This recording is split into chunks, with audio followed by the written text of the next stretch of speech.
ये हमारा fluid statistics और फ्लूइड स्टैटिस्टिक्स और फ्लूइड डायनामिक्स, ये दो पार्ट में बटा हुआ है। स्टैटिस्टिक्स का मतलब हम लोग ऑलरेडी मैकेनिक्स जब पढ़े थे तो आप लोगों को बताया था कि स्टैटिस्टिक्स का मतलब क्या है कि कोई बॉडी रेस्ट में है, उसके ऊपर कुछ फोर्स वगैरह लग रहा है, तो उसके ऊपर कुछ हम वेलोसिटी एक्सेलरेशन ये सब की बात करते हैं, तो उसको स्टैटिस्टिक्स में पढ़ते हैं।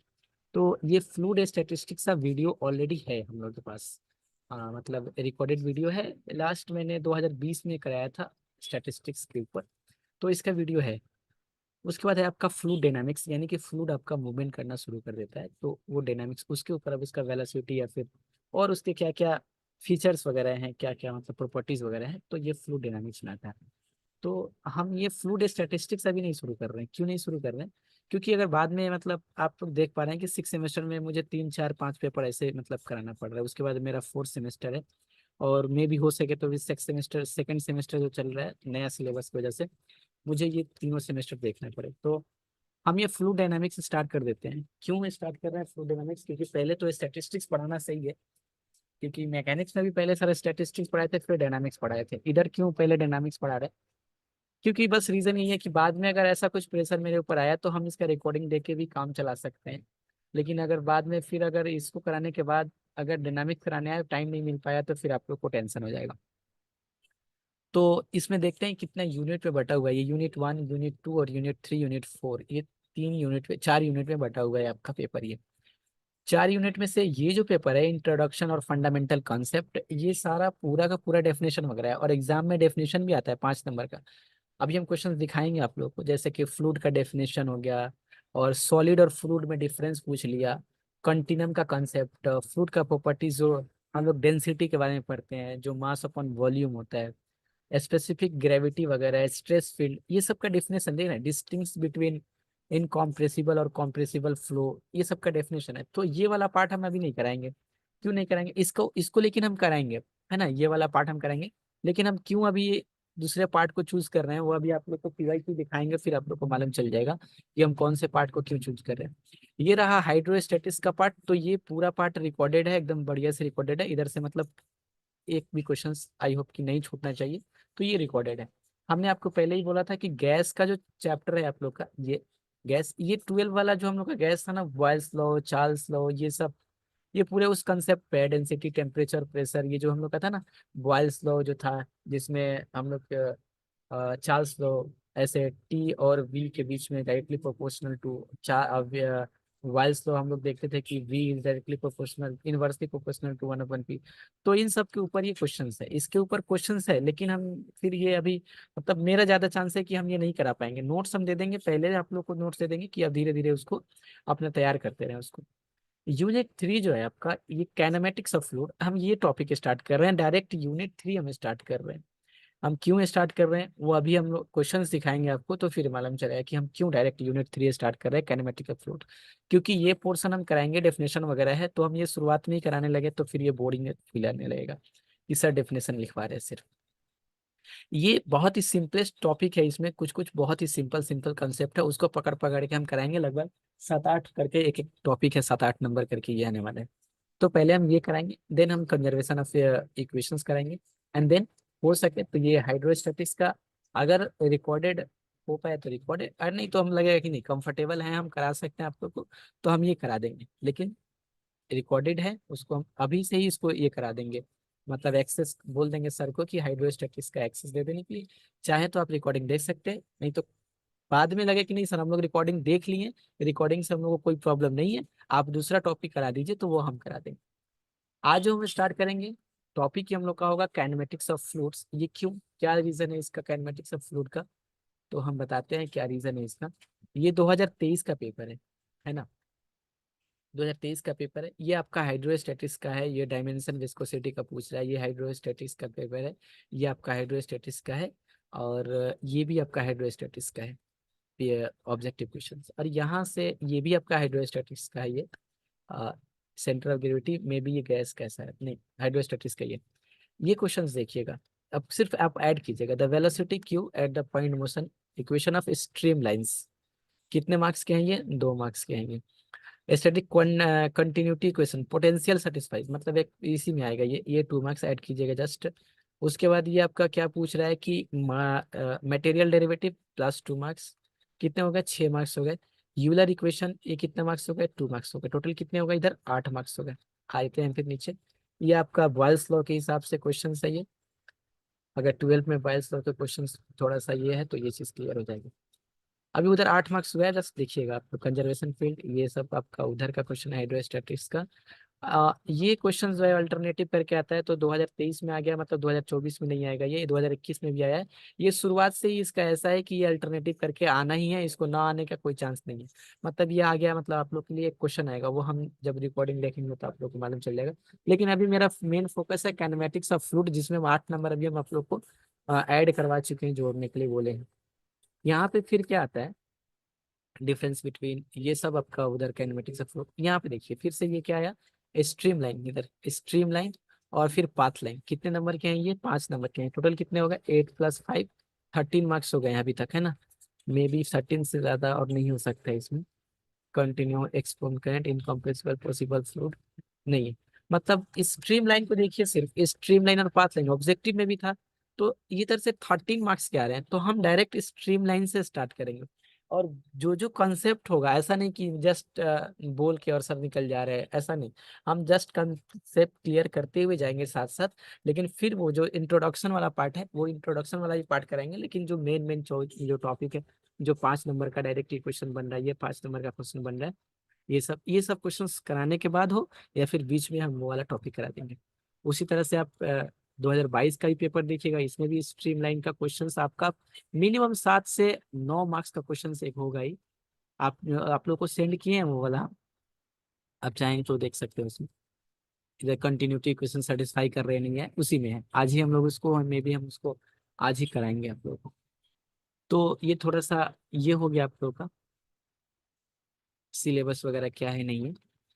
तो सबसे पहले तो बात करते हैं कि सर आखिर ये फ्लूइड क्या है। तो हम लोग जानते हैं कि कोई भी ऐसा चीज जो फ्लो कर रहा हो, वो चीज क्या फ्लूइड।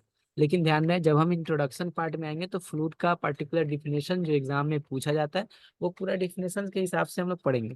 लेकिन जस्ट अभी इतना समझना है कि ऐसा चीज या फिर anything which can flow, this is called fluid. जो चीज फ्लो कर रहा है उसको हम लोग फ्लूइड बोलेंगे। अब फ्लूइड में क्या क्या फ्लो करता है, एक तो आपका लिक्विड फ्लो करता है और एक गैस फ्लो करता है, उसमें भी आइडियल और नॉट आइडियल रियल है। जैसे हम छोटा सा हम हल्का फुल्का जस्ट डिफिनेशन लिखते हुए चल रहे हैं कि फ्लूइड क्या है हमारा। हम फिर बोल रहे हैं एक बार, इंट्रोडक्शन वाले पार्ट में हम फिर ये सारा फ्लूइड का डेफिनेशन वगैरह, incompressible fluid, compressible fluid, real fluid, ideal fluid. आप एमडी राय सिंघानिया का बुक का पहला चैप्टर देखेंगे, उससे बस सब बढ़िया से डेफिनेशन लिखा हुआ है। लेकिन हमको बस स्ट्रीम लाइन तक लेके आना है आपको, पाथ लाइन तक लेके आना है आपको। तो हमें हल्का हल्का कंसेप्ट, जो कंसेप्ट समझ में आ जाए जस्ट वो चीज हमें बताते चलना। तो फ्लूइड हम क्या बोलते हैं, फ्लूइड या फिर ऐसे लिखिए anything, anything which can flow, which can flow is a fluid. वैसा चीज जो फ्लो करे। तो फ्लो क्या क्या कर सकता है, लिक्विड और गैस। एग्जांपल हम देख सकते हैं, क्या लिक्विड और क्या गैस। अब लिक्विड और गैस में भी दो टाइप के होते हैं, एक आपका क्या है इनकॉम्प्रेसिबल होते हैं ये, और एक होता है क्या आप लोग का कंप्रेसिबल फूड। तो ये आपका कंप्रेसिबल फूड है। कंप्रेसिबल फूड मतलब कि उस पर अगर प्रेशर लगाया जाए तो वो अपना वॉल्यूम मास चेंज ना करे, तो वो क्या हो गया आपका इनकॉम्प्रेसिबल। और कॉम्प्रेसिबल मतलब अगर उस पर प्रेशर हम लगाएं और उसका वॉल्यूम अगर चेंज हो रहा हो या फिर डेंसिटी अगर चेंज हो जाए, तो उसको हम लोग क्या बोलते हैं कॉम्प्रेसिबल फ्लूइड। फिर से हम ये बात बोल रहे हैं, बार बार ये बात हम बोला, ध्यान दिला रहा है आप लोग को कि compressible fluid, incompressible fluid, difference क्या है इन सब में, ये सारा चीज हम डिटेल देखेंगे। अभी जस्ट इतना से ध्यान रखना है कि जो चीज आपका फ्लो कर रहा है उसको हम लोग क्या बोलते हैं, उसको हम लोग बोलते हैं फ्लूइड। फ्लूइड हम लोग देख सकते हैं, तो इस तरह से एग्जांपल क्या हो गया आपका, एक लिक्विड एक गैस। तो लिक्विड है आपका इनकम्प्रेसिबल फूड, जिस पे अगर हम प्रेशर लगाएं तो वो अपना वॉल्यूम मास डेंसिटी चेंज ना करे, तो उसको हम लोग बोलते हैं ये इनकम्प्रेसिबल है। और अगर उस पे प्रेशर लगाने से उसका डेंसिटी अगर चेंज हो जा रहा हो, उसके वॉल्यूम में या फिर मास में चेंजेस आ रहा हो, तो उसको हम लोग बोलते हैं क्या कॉम्प्रेसिबल फ्लूइड। क्लियर यहाँ तक। यस। ठीक है। ठीक है। और उसमें दो चीज और हम बात बोलते हैं, एकदम एकदम बेसिक चीज समझना है, बहुत बड़ा बड़ा थ्योरी नहीं, वो एग्जाम में लिखने के लिए हम ठीक आप लोगों को करा देंगे, लेकिन ये सब चीज सुने रहेंगे जाने रहेंगे तो वो चीज भी आप रिलेट करके लिख सकते हैं।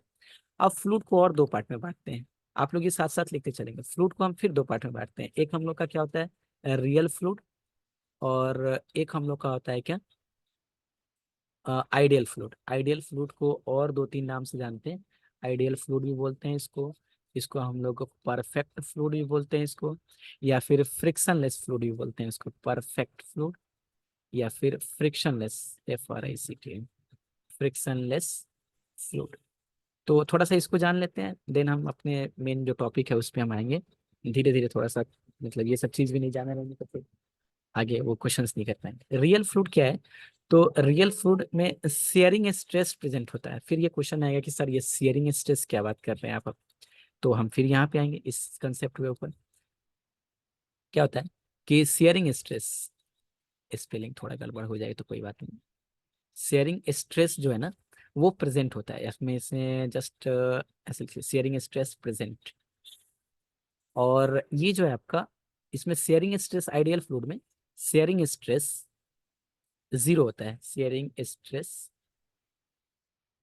Is equal to zero for ideal fluid. वैसे कोई आइडियल फ्लूड होता नहीं है मतलब रियल लाइफ में, ये सारे के सारे हम लोग के ये स्ट्रेस क्या है? फोर्स बाय एरिया प्रेशर है क्या? क्या क्या। ये हाँ स्ट्रेस अभी क्या हम है? अभी हम आ रहे हैं, हम आ रहे हैं उसके ऊपर आ रहे हैं। और स्ट्रेस को भी हम दो पार्ट में बात करेंगे कि ये शेयरिंग स्ट्रेस और ये क्या है।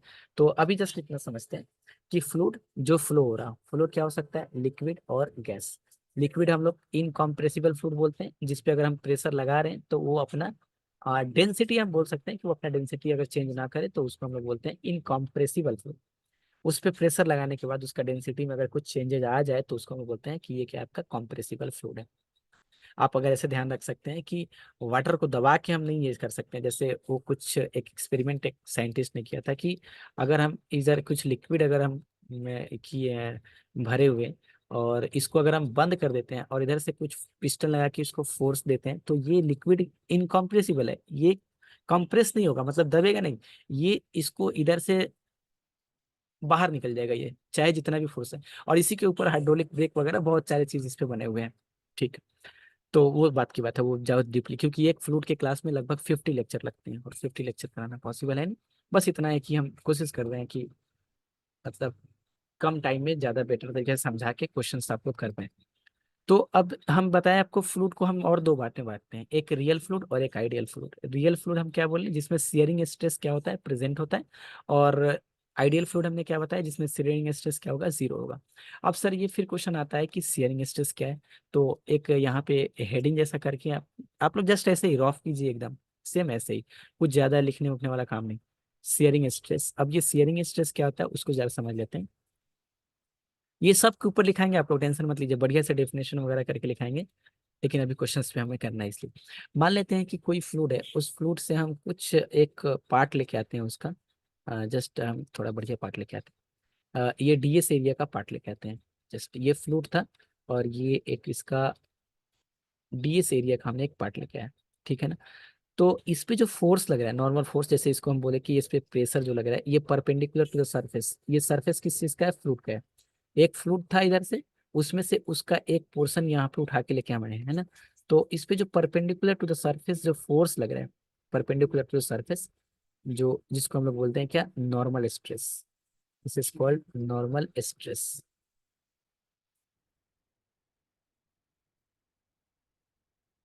Normal stress. और ये यहाँ पे भी लिख लीजिएगा इसको, perpendicular to the surface, perpendicular to the surface of the elemental fluid, elemental fluid.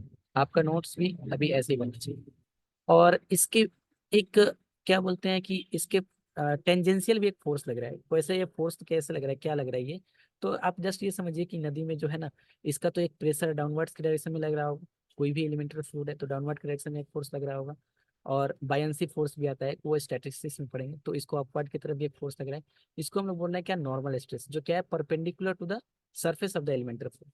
और एक इसके क्या बोलते हैं, टेंजेंशियल लग रहा है, जैसे हवा चलता है ना, जैसे ये पानी है तो इस पे मतलब हवा चल रहा है, तो इसके पर टेंजेंशियल भी एक फोर्स लग रहा है, इसको हम लोग बोलते हैं कि सियरिंग स्ट्रेस है ये इसको मान लेते हैं, नाम देते हैं F1, और इसको नाम देते हैं दिस इज F2। और इस फोर्स को हम लोग क्या बोल रहे हैं, सियरिंग स्ट्रेस, सियरिंग स्ट्रेस। तो ये क्या पता चला हमें, अभी हम आते हैं कंक्लूजन हम लेते हैं अभी इसके ऊपर। तो जस्ट अभी इतना समझना, और इसके जो रिजल्टेंट फोर्स जो होंगे, वो रिजल्टेंट फोर्स ऑलवेज इस डायरेक्शन में लगेंगे। ये मेरा मान लेते हैं F2, ये F1, और रिजल्टेंट इधर क्या है, F। हमने आपको जब मैकेनिक्स पढ़ाया था तब बताया था कि अगर फोर्स F1 इधर लग रहा और फोर्स इधर F2 लग रहा, तो ऐसा तो नहीं है पार्टिकल दोनों तरफ मूवमेंट करेगा, पार्टिकल इस डायरेक्शन में मूवमेंट करेगा, जिसको हम लोग बोलते हैं रिजल्टेंट फोर्स। तो यही फोर्स है। एक आपका क्या लग रहा है, टेंजेंशियल लग रहा है, फ्लूइड के टेंजेंशियल लग रहा है, और एक आपका क्या लग रहा है, नॉर्मल लग रहा है। तो जो टेंजेंशियल लग रहा है उसको हम लोग बोलेंगे क्या, शेयरिंग स्ट्रेस, और जो परपेंडिकुलर फोर्स जो लग रहा है उसको हम लोग क्या बोलते हैं, उसको हम लोग बोलते हैं नॉर्मल स्ट्रेस।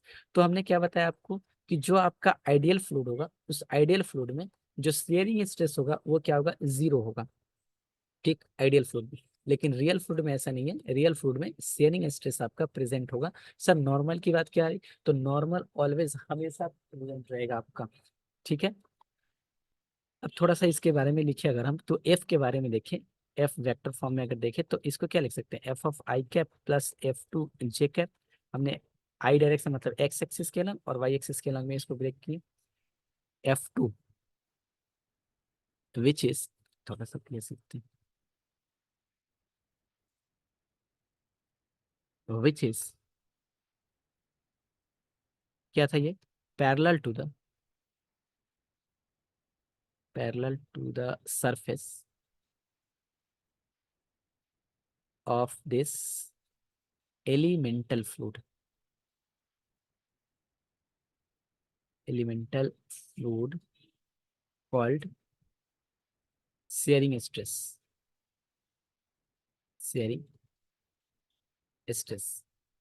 और ये तो हमने लिखा ही यहाँ पे F1 के बारे में, नॉर्मल स्ट्रेस, ये इधर यहाँ पे लिख दें perpendicular to the surface, this is called normal stress. इसको एक और नाम से जानते हैं, प्रेशर भी बोल सकते हैं इसको, नॉर्मल स्ट्रेस, या फिर also known as pressure, also known as pressure. Pressure का स्पेलिंग PRESSURE, प्रेशर, ठीक है ना। फिर से एक बार हम थोड़ा रिवीजन कराते हैं, नया टॉपिक है तो हमें थोड़ा रिवीजन कराते हुए चलना है। कहीं भी दिक्कत होगा तो जरूर आप लोग बोलिएगा, जो चीज़ रहेगा कि हाँ इसको हम बाद में बताने वाले हैं तो फिर हम उसको बाद में बताएंगे। अभी हमने क्या बताया आपको, which can flow, anything which can flow called fluid.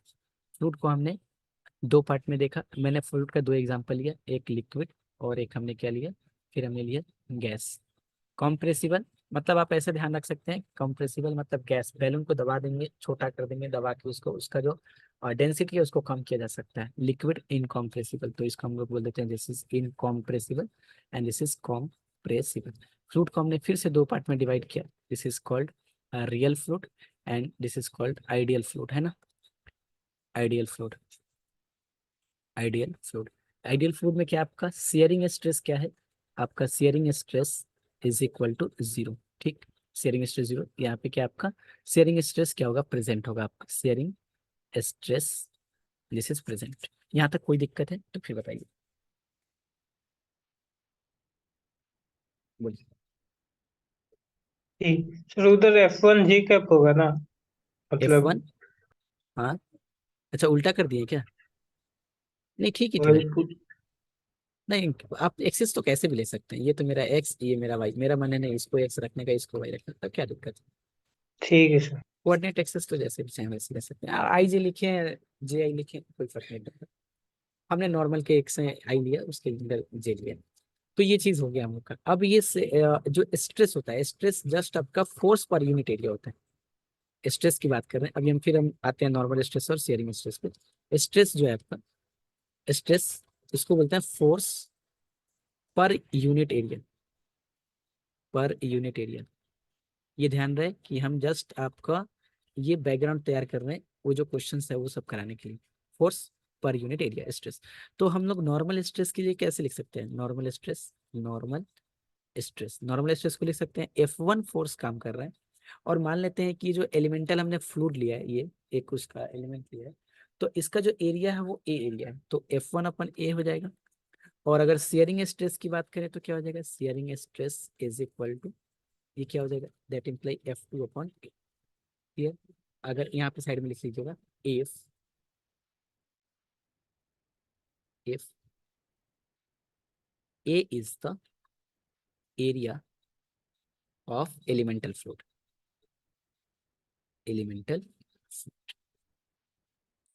ठीक, यहाँ तक क्लियर है? आराम से एक बार देख लीजिए, कोई जल्दीबाजी नहीं है, आराम से एक बार देख लीजिए, फिर हम आगे बढ़ते हैं।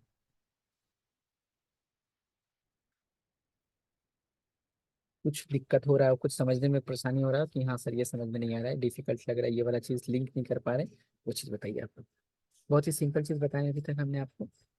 सियरिंग स्ट्रेस जस्ट समझिए कि पैरेलल टू द सरफेस जो फोर्स लग रहा होगा, पैरेलल टू द सरफेस, उसको हम लोग बोलेंगे सियरिंग स्ट्रेस। और परपेंडिकुलर टू द सरफेस जो फोर्स लग रहा होगा, उसको हम लोग बोलेंगे नॉर्मल स्ट्रेस। स्ट्रेस की बात कोई पूछे तो क्या होगा? तो स्ट्रेस कुछ नहीं है, just force per unit area. Force per unit area, तो उस हिसाब से नॉर्मल स्ट्रेस अगर F1 है, तो पर यूनिट क्या हम लोग क्या बोलेंगे? नॉर्मल स्ट्रेस के लिए F1/A, और शेयरिंग स्ट्रेस के लिए अगर F2 मेरा फोर्स है तो F2/A। हम लोग को जो ज्यादा क्वेश्चन आता है उसमें शेयरिंग स्ट्रेस जीरो होता है, लेकिन ऐसा नहीं है कि पूरा यूनिवर्सल कि यहाँ शेयरिंग स्ट्रेस जीरो ही हो गया, मतलब सिर्फ आइडियल फ्लूइड पे ही क्वेश्चन करेंगे, रियल फ्लूइड पे भी हम लोग क्वेश्चन करेंगे, लेकिन ज्यादातर क्वेश्चन हम लोग का शेयरिंग स्ट्रेस उसमें क्या होता है? जीरो होता है। क्लियर यहाँ तक? Yes sir. ठीक और है सर। ठीक है, अब थोड़ा सा एक पिक्चर दिखाना चाहते हैं हम आप लोग को, एंड देन उसके बाद आगे के काम हम शुरू करते हैं। जस्ट 1 सेकेंड आप लोग रुकिए। At at image F.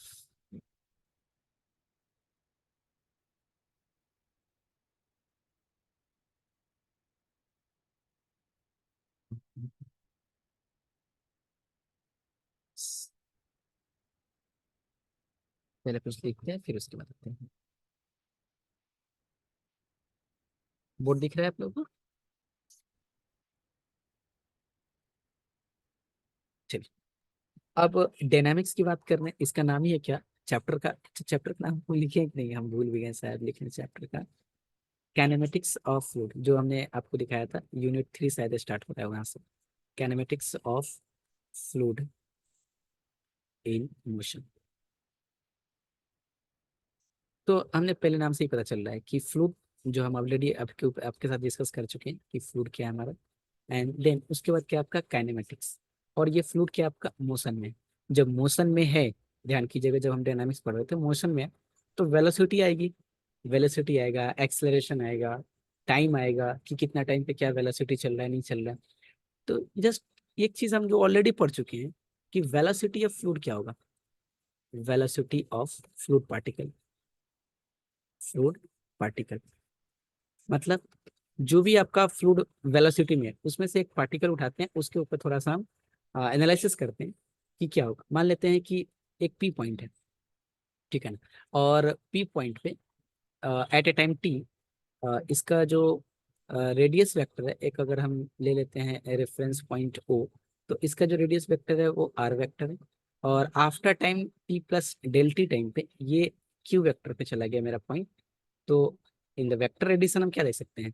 ये आपका पी पॉइंट पे था, और टी प्लस ये टी टाइम पे था, और ये T plus del T time पे, अभी पिक्चर मत बनेगा, हम बनाएंगे बढ़िया से पिक्चर इसका। T plus del T time पे ये कहाँ पे चलाया? क्यू पॉइंट पे चलाया, मतलब ये तो डायरी फाइनली हम क्या बोल सकते हैं कि ये जो पी क्यू वैक्टर है, या फिर ओ क्यू जो वैक्टर है, ओ क्यू वैक्टर, वो क्या हो जाएगा आपका? O P vector and plus P Q vector होगा ना, वैक्टर एडिशन। ये चीज हम लोग जानते हैं वेक्टर के हिसाब से, या फिर पूरा वेक्टर का पीछे का कंसेप्ट बताना पड़ेगा, इतना छोटा छोटा चीज हम लोग जानते हैं इस चीज को। तो इसी ऐसे ही हम लोग को वेलोसिटी देखना है कि let P be the position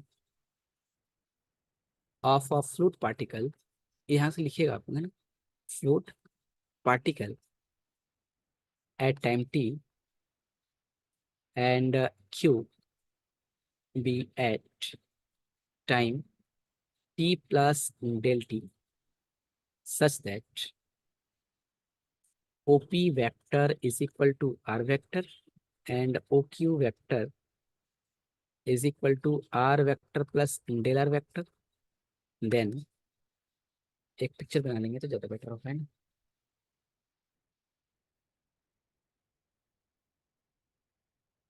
यहाँ पे एक पिक्चर साइड में ड्रॉ कर लीजिएगा। This is O point, E point and Q, ये आपका R वेक्टर कॉमा T, ये O है, ये आपका R वेक्टर है and this is R plus del R vector.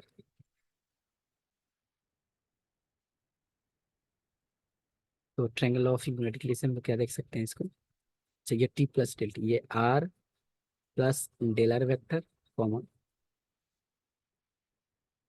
T plus del T। देखिए ये सब अगर वेक्टर में भी प्रॉब्लम है तो आप हम लोग को अब नहीं बता दीजिएगा, हम क्या करेंगे कल वेक्टर का वो सब जो पोर्शन जो काम में आने वाला है वो चीज़ हम यहाँ पे लेके चलेंगे। बट मुझे जहाँ तक लगता है इसमें कोई दिक्कत नहीं है कि हाँ सर वेक्टर एडिशन में हम लोग कैसे इसको ऐड करते हैं कि हाँ OP vector plus PQ vector is equal to OQ vector, है ना। तो इसको क्या लिख सकते हैं हम लोग, that is then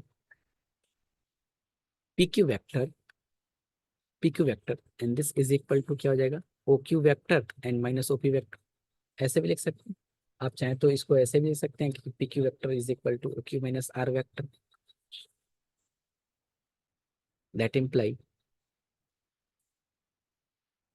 P Q vector is equal to R plus del R vector and minus R vector, ये क्या हो जाएगा आपका del R vector and hence the particle velocity, particle velocity यहाँ पे इसको पार्टिकल वेलोसिटी को हम लोग क्यू वेक्टर से दिखाते हैं। ध्यान रहे ये पूरा फ्लूइड मैकेनिक्स में क्यू वेक्टर का मतलब हो गया कि जो फ्लूइड पार्टिकल है, जो फ्लूइड पार्टिकल का वेलोसिटी की बात कर रहा है at P is P point पे क्या हो जाएगा Q vector is equal to time tends to zero ले लेते हैं, limit del T tends to zero, ये क्या हो जाएगा del R vector upon del T vector मतलब D R vector upon D T. Sir ये तो हम लोग पहले भी जानते थे, Q vector is equal to D R vector upon D T vector. क्या हम लोग पहले नहीं जानते थे कि हम लोग किसी भी पॉइंट पे अगर पोलर फॉर्म में अगर वेलोसिटी देखे तो वो क्या होता है D R upon D T होता है, ये चीज हम लोग जानते थे कि नहीं। मतलब रेडियस वेक्टर का change with respect to time, ये हम लोग का क्या है, this is called velocity of a fluid particle at time t, क्लियर, बोलिए। Yes sir. ठीक है, अच्छा वेलोसिटी अगर हम लोग को मालूम है तो एक्सेलरेशन भी हम लोग को मालूम होना चाहिए, क्योंकि अगर मान लेते हैं कि D x upon D T velocity होता है, इसको अगर हम बोलते हैं v is equal to D x upon D T, तो एक्सेलरेशन क्या लिखते हैं, इसको एक बार और डेरिवेटिव कर देते हैं विद रिस्पेक्ट टू टी, है ना। तो अगर ये वेलोसिटी है तो इसको एक बार और एक्सेलरेशन में इसका फाइंड करके देख सकते हैं एंड द एक्सेलरेशन किसका, अच्छा यहाँ पे हेडिंग किया हुआ है वेलोसिटी का और साइड में कर लीजिएगा नोट करके, है ना, नोट एंड या फिर the acceleration, the acceleration of the fluid particle A vector is equal to velocity को एक बार और डेरिवेटिव कर देते हैं D Q upon D T, बस ये जस्ट जितना हम लोग पुराना चीज पढ़े हैं वही चीज को हम जस्ट रिपीट करा रहे हैं फ्लूइड वाले काम में। तो velocity change in position with respect to time, position का चेंजेस टाइम के रिस्पेक्ट में, आर क्या है पोजीशन वेक्टर, टाइम के रिस्पेक्ट में changes this is velocity, time के रिस्पेक्ट में वेलोसिटी का changes this is called acceleration. ठीक क्लियर, बढ़े आगे। Yes sir. ठीक, ठीक है।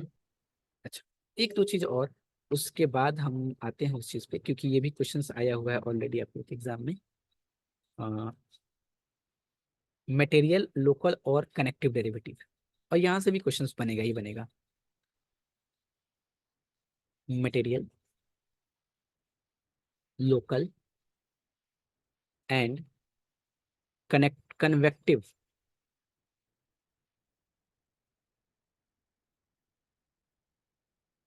This is called convective derivative. रोज का काम आप लोग रोज कर लीजिएगा, फ्लूइड वाला काम। तो फिर हम भी उसी हिसाब से, मतलब अगर लगे कि हाँ कंप्लीट है तो हम भी क्लास दे पाएंगे आप लोग को। Suppose of fluid particle, fluid particle, fluid particle मतलब कोई फ्लूइड अगर फ्लो कर रहा है तो वहां से जस्ट एक पार्टिकल उठा लेते हैं। जैसे ये फ्लूइड है, इसे इसमें फ्लो कर रहा है, तो जस्ट इसके ये एक फ्लूइड पार्टिकल उठा लिए और इसी के ऊपर सारा डिस्कस हम लोग कर रहे हैं। और जब हम लैग्रेंजियन और यूलेरियन जब मोशंस की बात करेंगे फ्लूइड का, तो फिर वहां पे तो और ज्यादा अच्छे से क्लियर हो गई आप लोग का। Suppose a fluid particle moves from the position p x, y, z at time t to position q।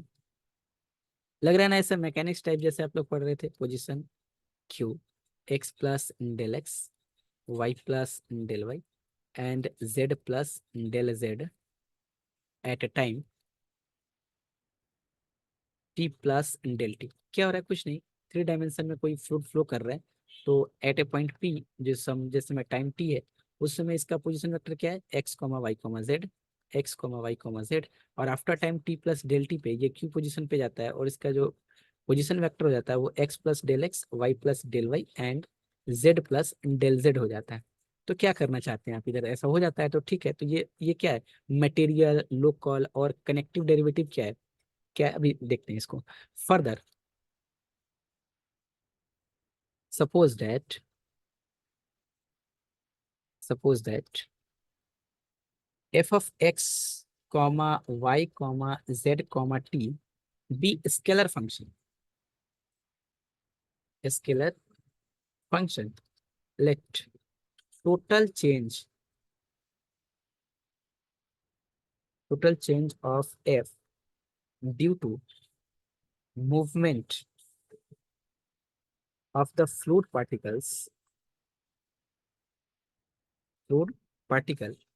from p to q be del f।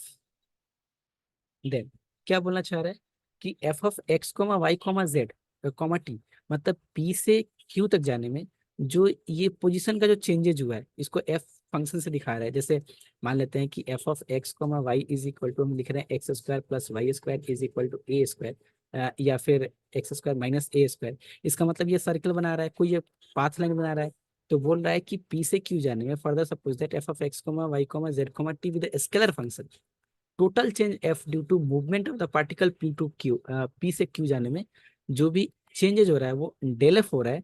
Then total derivative के हिसाब से हम क्या लिख सकते हैं? Del F is equal to, this is del of F upon del of X into del X. अच्छा ध्यान रहे, इसको यहाँ पे अलग अलग नाम से देखते हैं हम लोग। डेल, दो, डेल, जो भी बोल सकते हैं इसको। ये इसको डो बोलिए तो इसको डेल बोलिए, ये इसको डेल बोलिए तो इसको डो बोलिए। ये अलग अलग सबका मीनिंग है। डी अपॉन में क्या है, डेल का मतलब क्या है, इस डेल का मतलब क्या है, इस डेल का मतलब क्या है, सारे का मतलब चेंजेस है, लेकिन स्मॉल चेंजेस उससे स्मॉल चेंजेस सबका एक रैंक वाइज किया हुआ है। तो हम इसको बोल रहे सर हैं ये डो। स्केलर फंक्शन एफ, इसका मतलब क्या है? मतलब हाँ, फ्लूइड पोजीशन से चेंज हो रहा है, तो ये स्केलर फंक्शन क्या है इधर? जस्ट बोल रहे हैं, थोड़ा सा इसको लिख लेते हैं फिर बोलते हैं कि del F upon del Y and this is do Y and del F upon del Z into dough Y and plus del F upon del T and this is dough T. ठीक, इसको लिख लीजिए, फिर हम अभी इसको समझाते हैं। Del F upon del T into dough t लिख लिए होंगे तो बताइए, है ना?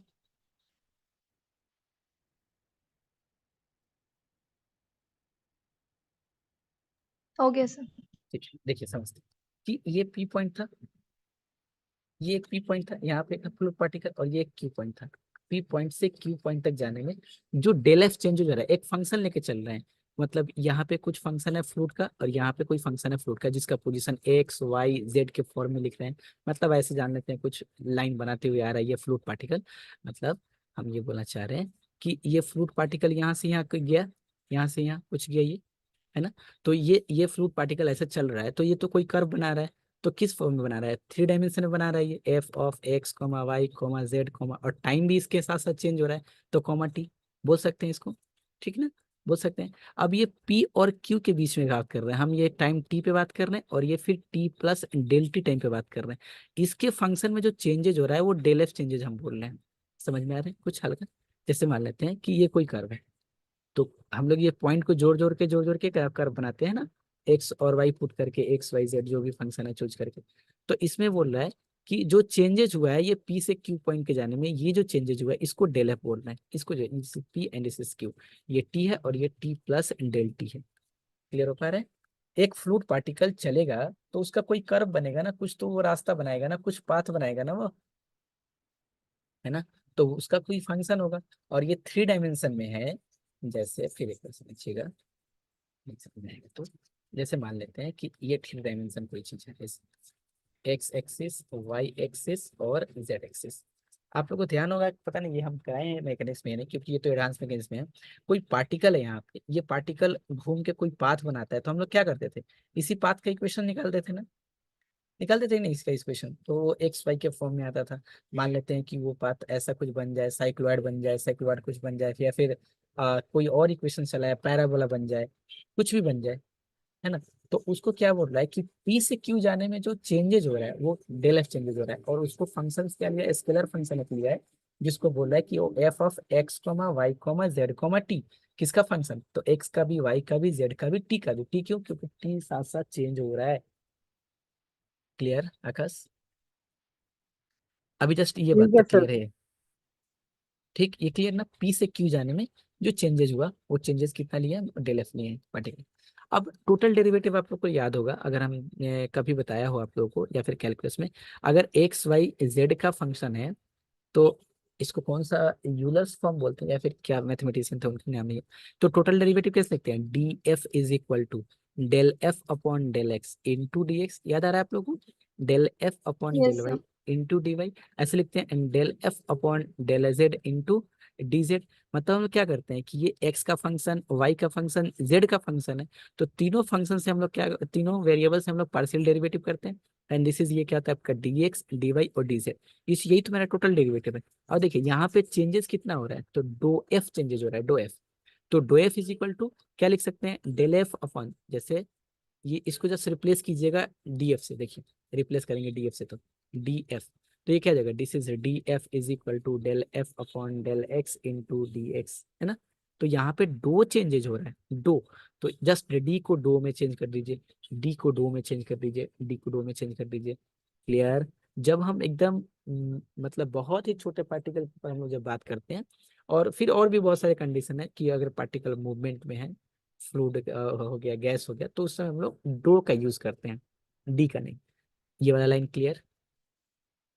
सर इसमें थर्ड वाला जो है del f by del z और डेल वाई हाँ हाँ, आपने लिखा है, ओ तो अच्छा जेड अच्छा होगा ना, अच्छा, बिल्कुल बिल्कुल चलो हो गया यहाँ और पे। नीचे में टी होगा फोर्थ वाले में।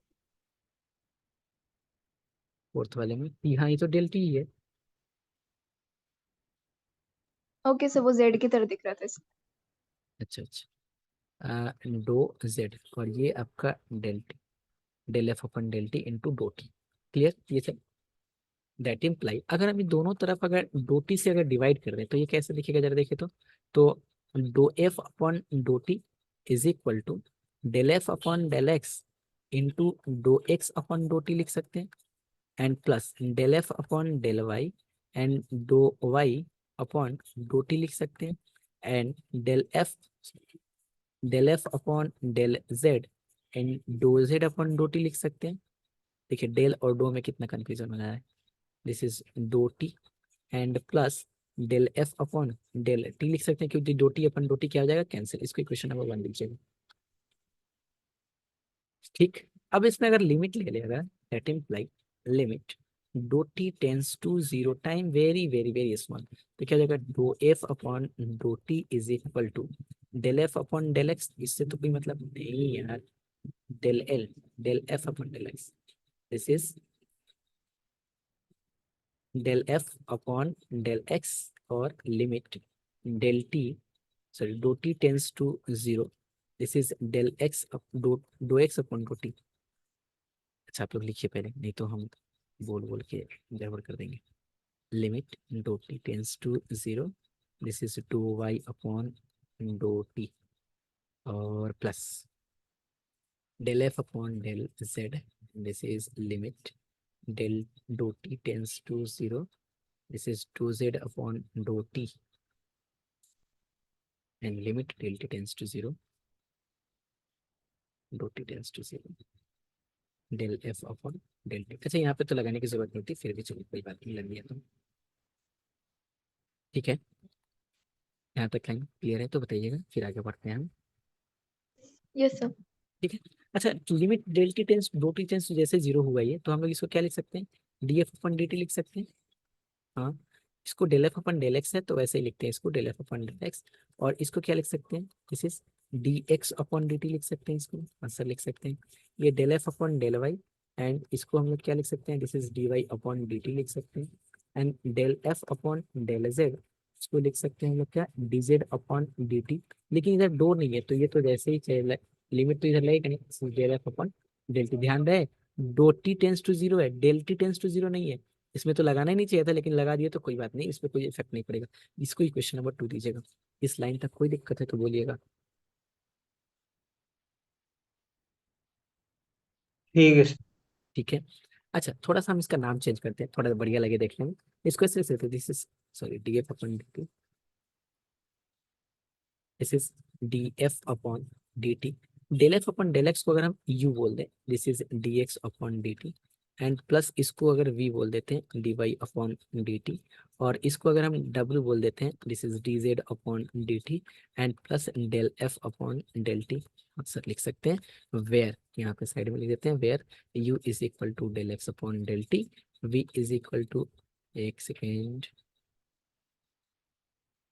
उल्टा कर दिया, एक सेकंड एक सेकंड एक सेकंड एक सेकंड, थोड़ा सा रुक जाइए आप लोग, थोड़ा सा रुक जाइए। इसमें उल्टा हमने कर दिया, d x upon D t को यू लेना है, थोड़ा सा यहाँ पे गड़बड़ हो गया। Del F upon del x, इसको यू लेना है, वी लेना है, and plus u, and this is v del F upon del Y, and u we डब्ल्यू del F upon del Z.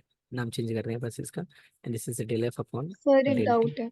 हाँ बोलिए पूछिए। सर फिर इसमें जो लिमिट लगाए हैं तो उससे D F by D T बन गया है, तो ये जो एकदम हम्म, लास्ट टर्म है हम्म, उसमें जो डेल है वो डी नहीं बनेगा? नहीं लास्ट टर्म, ये वाला, लास्ट नहीं, इसके जस्ट पहले लाइन में लास्ट वाला जहाँ ये पे वाला, नंबरिंग हाँ जो हाँ, नहीं इसके ये वाला, ऊपर ये हाँ। वाला ना, हाँ हम्म। ये वाला कैसे बनेगा, देखिए ना, दो टी टेंस टू 0 लिए है ना। ऐसे अगर हम लिखते हैं, जैसे हम लोग लिखते हैं ना, चेंज ऑफ, ऐसे लिखते हैं, थोड़ा सा हम चीज बता देते हैं कि डेल एक्स, ऐसे जब याद कीजिए जब हम लोग वेलोसिटी वर्क करते थे, डेल टी, तो अगर हम क्या लेते हैं, limit del T tends to 0 ऐसे लेते हैं, तो ये क्या बनता है, d x upon D t बनता है ना ये चीज। मतलब डेल टी टेंस टू 0, ये वेरी वेरी स्मॉल टाइम के रेस्पेक्ट में, ये एक्स का चेंजेस और टाइम वेरी स्मॉल। तो यहाँ पे क्या लिए हुए हैं जरा देखिए तो, यहाँ पे क्या लिए हुए हैं, डो टी टेंस टू 0 लिए हुए हैं, doh T, del T tends to 0 नहीं, डो टी, है ना। तो ये डेल टी है, डेल टी, हमने पहले बताया ये डेल है, ये डेल टी है, और ये डो टी है। हमने इसको टेंस टू 0 किया है, इसको टेंस टू 0 किया है, लेकिन ये टर्म तो इसमें है ही नहीं, है क्या इसमें, ऊपर में भी नहीं था, नहीं सर समझ गए। नहीं, समझ गया। ठीक है। तो यू क्या हो गया, यू मैंने क्या लिया यहाँ पे, अपने नाम रखने, नाम चेंज किया इसका, d x upon D T, और वी क्या लिया हमने, sorry d Y upon D T. और थोड़ा सा ध्यान से देख रहे हैं आप लोग तो समझ में आ रहा होगा, d Y upon D T, and डब्ल्यू is equal to d z upon D T. Sir ये तो ऐसा लग रहा है कि एक्स का पोजीशन टाइम के रिस्पेक्ट में चेंज हो रहा है, मतलब हम ये बोलना चाह रहे हैं क्या, कि जो भी वेलोसिटी है उसका x component u, y component v, और जेड कंपोनेंट डब्ल्यू, ऐसा बोलना चाह रहे हैं ना हम लोग क्या देखते हैं जब हम लोग वेलोसिटी के कंपोनेंट को ब्रेक करते हैं, D x upon D T और D Y upon D T, इसका मतलब क्या है कि एक्स के रिस्पेक्ट में जो एक्स का चेंजेस हो रहा है टाइम के रिस्पेक्ट, वाई का चेंजेस टाइम के रिस्पेक्ट में। तो इसका मतलब क्या है, ये वेलोसिटी कंपोनेंट है ना, यू वी डब्ल्यू, है ना। डीएक्स अपॉन डी टी को क्या बोलते हैं, हम लोग बोलते हैं क्या, वेलोसिटी, है ना, एक्स एक्सिस के अलॉन्ग में। D Y upon D t को क्या बोलते हैं, वेलोसिटी, वाई एक्सिस के अलॉन्ग में। T z upon D t को क्या बोलते हैं, वेलोसिटी, जेड एक्सिस के अलॉन्ग में। अगर ये एक वेलोसिटी की बात कर रहे हैं और 3 डायमेंशन की बात कर रहे हैं, क्योंकि एक्स वाई जेड एफ जो फंक्शन है, एक्स वाई जेड और टी का फंक्शन है, तो हम बोल सकते हैं कि ये जो यू है, ये velocity component of the fluid in x axis, ये वाई एक्सिस एंड ये जेड एक्सिस। बोल सकते हैं, बोलिएगा जरा।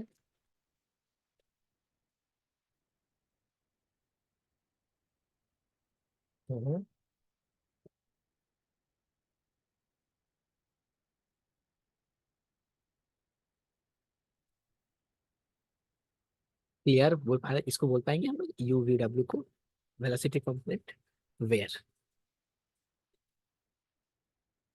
Q vector. अच्छा, आवाज नहीं आ रही है आपको क्या? आपको हेलो हेलो हेलो, ठीक है सर। ठीक है। क्यू वेक्टर, अगर हम इसको लेते हैं यू कॉमा वी कॉमा डब्ल्यू, क्यू क्या था मेरा? वेलोसिटी, याद रखिएगा।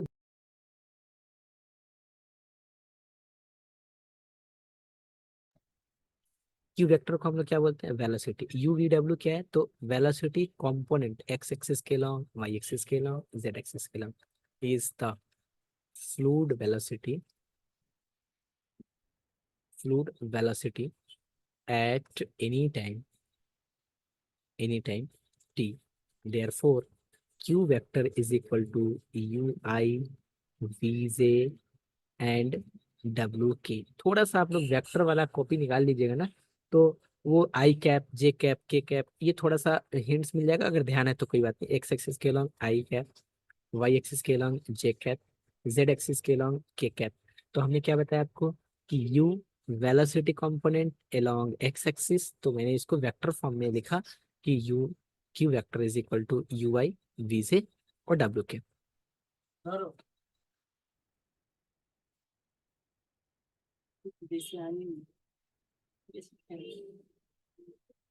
ठीक, क्लियर यहाँ तक? हमें हमने यस सर। हेडिंग क्या किया था? हमने हेडिंग क्या किया था जरा देखिएगा। हमने हेडिंग किया था मटेरियल, लोकल और कन्वेक्टिव डेरिवेटिव किसको बोलते हैं हम लोग। तो हमने वेलोसिटी का लेके और हमने यहाँ तक काम किया कि वेलोसिटी कंपोनेंट इसका ये चीज मेरा d f upon D T is equal to u del f upon del x, v del f upon del y, डब्ल्यू del f upon del z plus del f upon del t. D f upon D t क्या है sir? तो वो P से Q जाने में जो function, scalar functions का जो चेंजेज है वो आपका क्या है? डेल एफ, डी एफ था मेरा, डेल एफ था सोर्स, सॉरी डेल एफ। अगर क्यू एक and del vector is equal to del upon del x, इसको इक्वेशन नंबर दीजिएगा कुछ, कितना नंबर होगा ये? I cap del third equation. Upon, third number equation होगा। एक काम कीजिएगा, del F upon del T वाला इस इक्वेशंस को निम्न 3 दे दीजिएगा और इसके बाद नंबरिंग कर देते हैं हम। This is j cap and del upon del Z के कैप। देखिए ये भी वेक्टर का है, 4 नंबर और 5 नंबर। हम लोग इसको नेबला बोलते थे, डेल वेक्टर बोलते थे, del vector del upon del x, जो हम लोग का डेल फाई जो निकल के आता था, phi is the scalar function, any scalar function, ये भी वेक्टर का पॉइंट है ये। फिर वेक्टर में हम आ गए कि del upon del x i cap, del upon del Y J cap and del upon z z के कैप। ये डेल हम लोग ये चीज वेक्टर में पड़े हुए हैं, डेल वेक्टर। तो अगर हम देखें कि क्यू डॉट डेल वेक्टर, ये क्या आ जाएगा मेरा? यू, इसको मल्टीप्लाई करते हैं तो u del upon del x plus v del upon del y plus W del upon del z, इसको इक्वेशन नंबर 6 दीजिएगा। तो फ्रॉम 3 and 6, फ्रॉम 3 and 6, इसको हम ऐसे लिख सकते हैं, this is d f upon D T is equal to, जरा देखिए तो 3 नंबर किधर गया? अब इसको हम ना सजा रहे हैं बस, और कुछ नहीं, इसको सजा रहे हैं वही मटेरियल वाला के लिए। ये क्या है कि u del upon del x, v del upon del Y and w del upon del z. तो इसको लिख सकते हैं ना ऐसे कि q vector dot del f, बोलिएगा, एंड प्लस ये जो टर्म बच गया del F upon del t, that imply, इसको थोड़ा सा अगर हम सुधार करके लिखे, d f upon D T is equal to del F upon del T and plus q expansion, this is q vector dot del into f. इसको equation number 7 दीजिएगा। क्या चल रहा है? फिर हम आते हैं ऊपर से आगे की तरफ, बताते हैं इसमें क्या चल रहा है नहीं चल रहा है।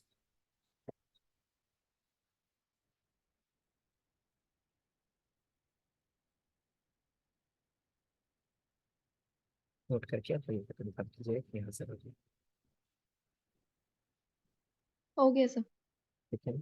अब देखिए हमने क्या बताया था आपको, ये चीज मेरा निकल के आया कि del f upon del t जो होगा वो क्या होगा, u d x upon D t, sorry del f upon del x, v del f upon del T and डब्ल्यू del f upon del Z and plus del f upon del T. ये इसको short form बनाने का क्या reason था, इसको Q और del आप लोग जानते हैं तो इस तरह, क्योंकि यहीं से ये चीज निकल के आएगा कि ये जो चीज है मेरा here d upon D t, ये वाला जो टर्म है d upon D T is called, ये पूछा एग्जाम में, अभी हम दिखाते हैं P Y Q, is called the material derivative, this is called material derivative, function नहीं।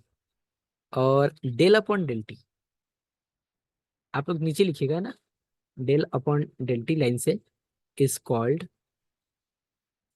Local derivative, this is called local derivative. And Q vector dot del, इसको हम लोग बोलते हैं इज कॉल्ड, नीचे लाइन से लिखिएगा आप लोग, called convective derivative, convective derivative note करके के बाद क्लियर कर बताइएगा। हो गया। हो गया ना, इस दोनों तरफ से उठा सकते हैं वेक्टर के फॉर्म में लेके, लेकिन लेकिन समझना है जरा सा, क्वेश्चंस क्या पूछ रहा था, हम इस चीज के बारे में जान रहे हैं कि आखिर मटेरियल डेरिवेटिव किसको बोलेंगे, लोकल डेरिवेटिव किसको बोलेंगे और कनेक्टिव डेरिवेटिव किसको बोलेंगे। पी से क्यू के बीच में जो चेंजेस हो रहा है मेरा, उस चेंजेस के ऊपर हमने डेल एफ के ऊपर काम किया, टोटल डेरिवेटिव हमने लिया, लेकिन नाम भी है इसका डेरिवेटिव करके, तो मटेरियल लोकल कन्वेक्टिव, तो हमने इसको जस्ट टोटल डेरिवेटिव लिया, इसका टोटल डेरिवेटिव करके मेरा ये टर्म आया। इस टर्म को मैंने वेक्टर फंक्शन का यूज करके, डेल का यूज करके हमने इसको इस फॉर्म में लिखा है। इस फॉर्म को थोड़ा सा और सिंप्लीफाई करके लिख सकते हैं, आप लोग ये चीज नोट कर लिए होंगे तो नोट करके इसको लिख लीजिएगा, नोट करके फिर हम क्वेश्चन दिखाते हैं आप लोग को पी वाई क्यू का, नोट करके कि इफ एफ वेक्टर, तो स्केलर फंक्शन था एफ मेरा, अगर एफ मेरा वेक्टर हो जाए x comma y comma x comma, this is x comma y comma z comma t be a vector function, हमने ऊपर क्या लिया था scalar function, vector function, then अच्छा डी एफ ये वेक्टर हो जाएगा upon D T is equal to del F vector upon del T and plus Q vector dot del and F vector. इसको अगर इक्वेशन नंबर 8 देते हैं तो हम क्या लिख सकते हैं, from equation number 7 and 8 scalar function R, एक सेकेंड की लग जाइए, 7 and 8 इसको लिख सकते हैं ना कि D upon D T is equal to del upon del T and plus Q vector dot del, क्योंकि ये स्केलर फंक्शन के लिए भी सही है और आपका वेक्टर फंक्शन के लिए भी सही है, तो इसके फॉर्मेट में भी लिखा हुआ हो सकता है। आपको जस्ट यहाँ पे फंक्शन को यूज चूज, यहाँ पे स्केलर फंक्शन रख दिया जाए या फिर आपका वेक्टर फंक्शन रख दिया जाए। आपका ये चीज निकल के आया, जब अगर पी से क्यू तक कोई फ्लूइड पार्टिकल अगर मूवमेंट करता है तो जो भी चेंजेस आ रहा है वेक्टर फंक्शन में या फिर स्केलर फंक्शन में जो भी चूज कर रहे हैं, तो ये जो डेरिवेटिव है उसमें ये वाला टर्म को हम लोग क्या बोल रहे हैं, इसको हम लोग बोल रहे हैं this is called material derivative, ये मेरा क्या है लोकल डेरिवेटिव और ये मेरा क्या है कन्वेक्टिव डेरिवेटिव। अगर नोट कर लिया तो थोड़ा सा हम एक चीज दिखाना चाहते हैं, जस्ट नोट कर लिया आप लोग तो यस सर। ठीक है ना। हाँ सर, हो गया। अब एक चीज देखिए,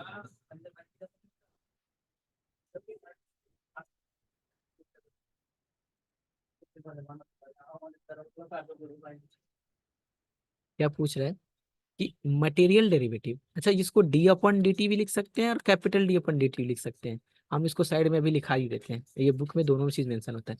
क्या पूछ रहा है कि material derivative D upon D T in terms of Q vector is defined by, अभी हम लोग करके आए ना, अभी हम लोग करके आए ना, कौन सा वाला ऑप्शन हो जाएगा A B third C D, वाला।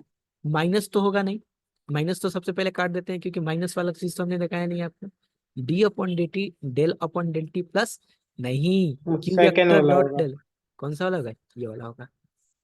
तो इसमें सर जस्टिफिकेशन क्या देंगे हम, जस्टिफिकेशन कुछ नहीं देना है। हमने जो इतना चीज लिखा है ना आप लोगों के ऊपर में, वो पूरा सोल्यूशन नहीं करना है। आपको बस ये जस्टिफिकेशन देना है कि del F is equal to जो टोटल डेरिवेटिव होता है स्केलर फंक्शन, या फिर यहाँ पे कोई फंक्शन नहीं लिया है तो नहीं लेंगे हम लोग कोई फंक्शन, कि del F is equal to del F upon डो F upon, sorry del F upon del x into जो हमने सॉल्व किया, और फाइनली जो आएगा आपका उसको आंसर टिक करना है, 2 मार्क्स पे आएंगे।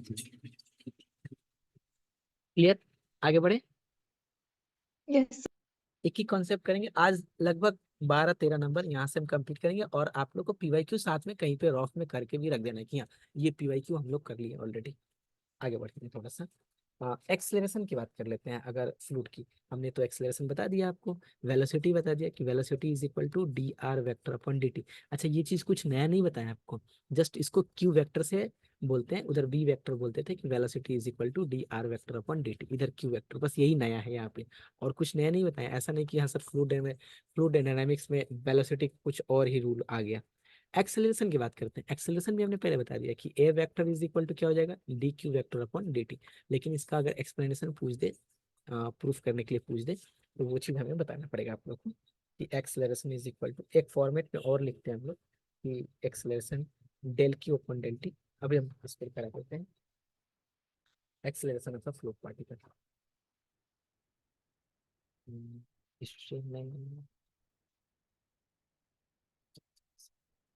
तो ये बात ही है, चलिए इसको कराने के बाद भी कराते हैं।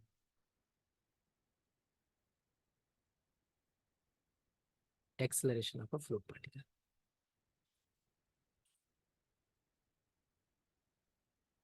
वो हिस्ट्री नहीं चाहिए, पिक्चर ला के हम रखें। हेडिंग की जगह अगला, acceleration of a fluid particle.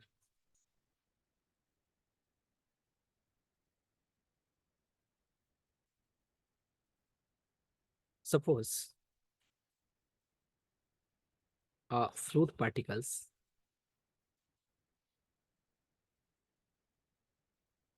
moves from px comma y comma z at time t,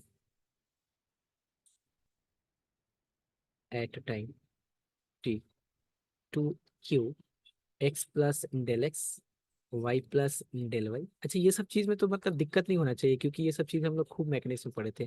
del z at time t plus del t। दिक्कत हो रहा है क्या?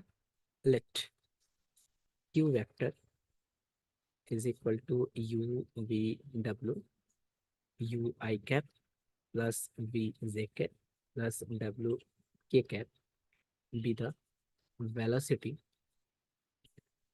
of the fluid particle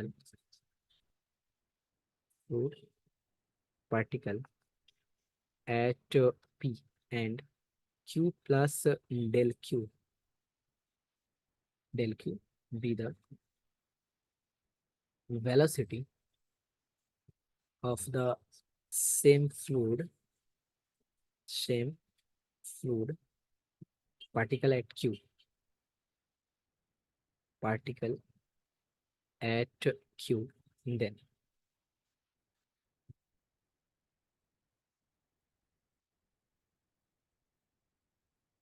करने की तरह हमें कंफर्म कीजिएगा।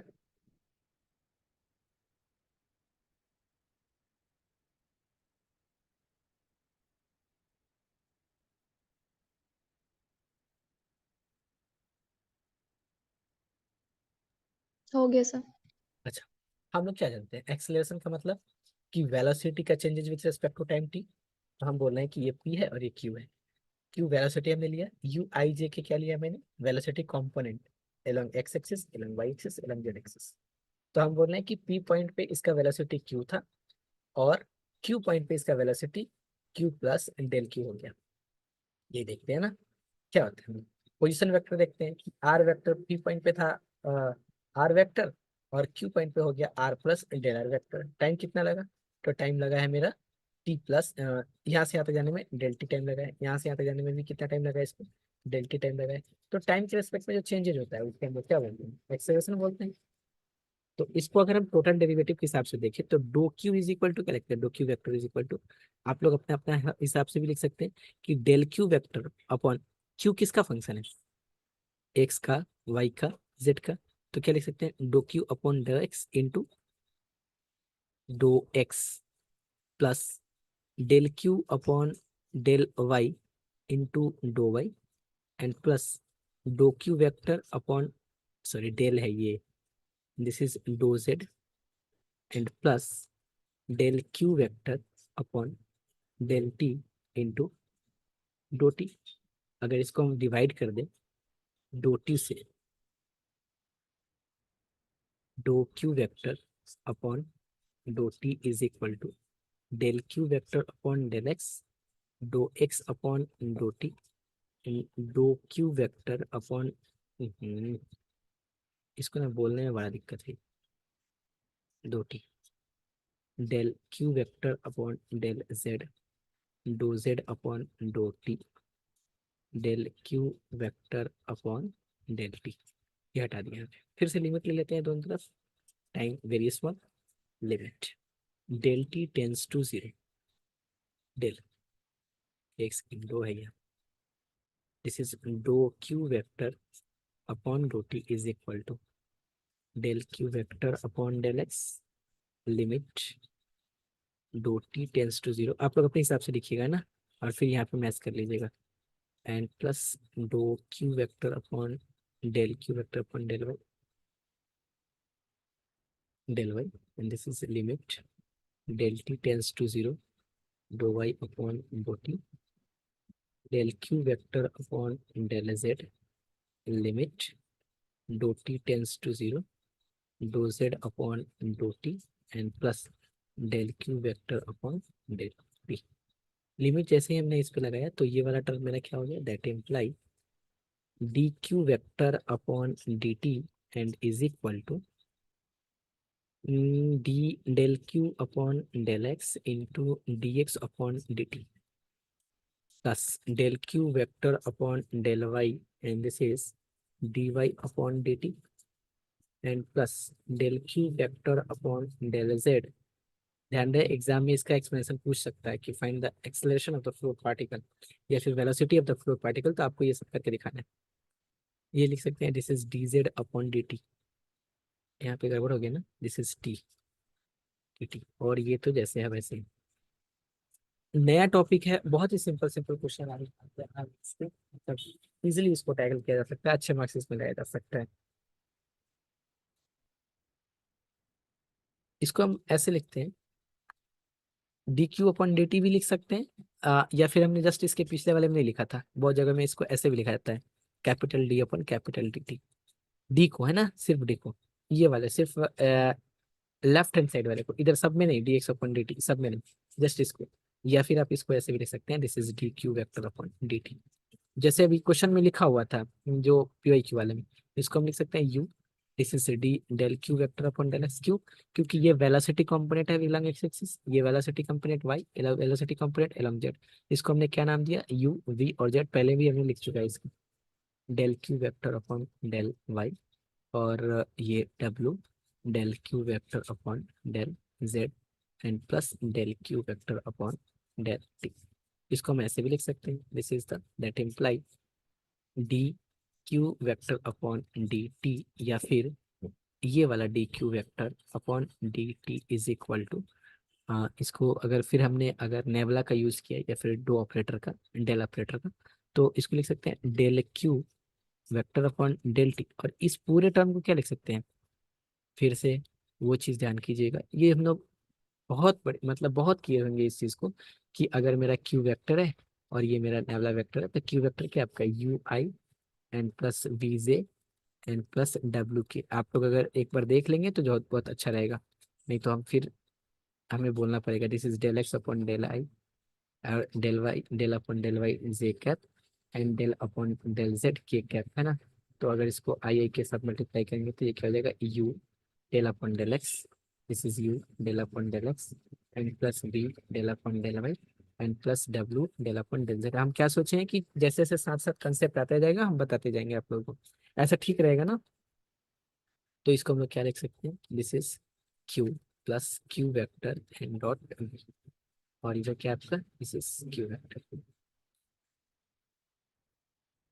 You del upon del X sir V. Q vector dot del. अच्छा अच्छा, डी डॉट डेल,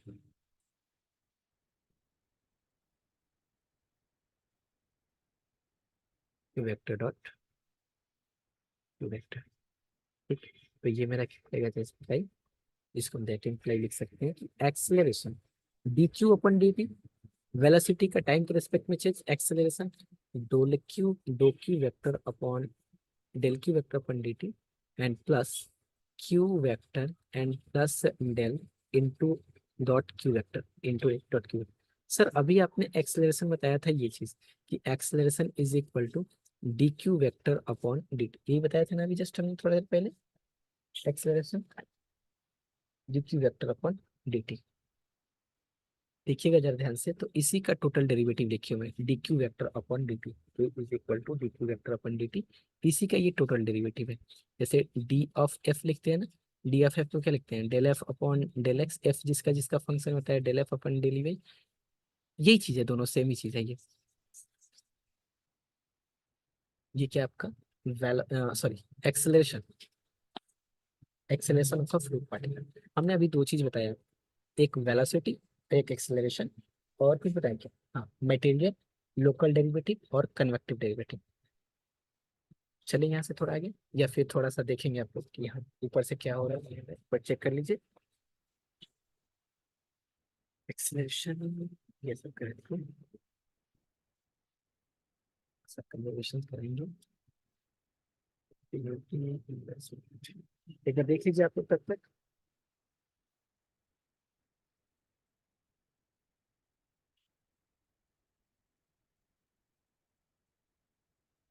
ठीक है,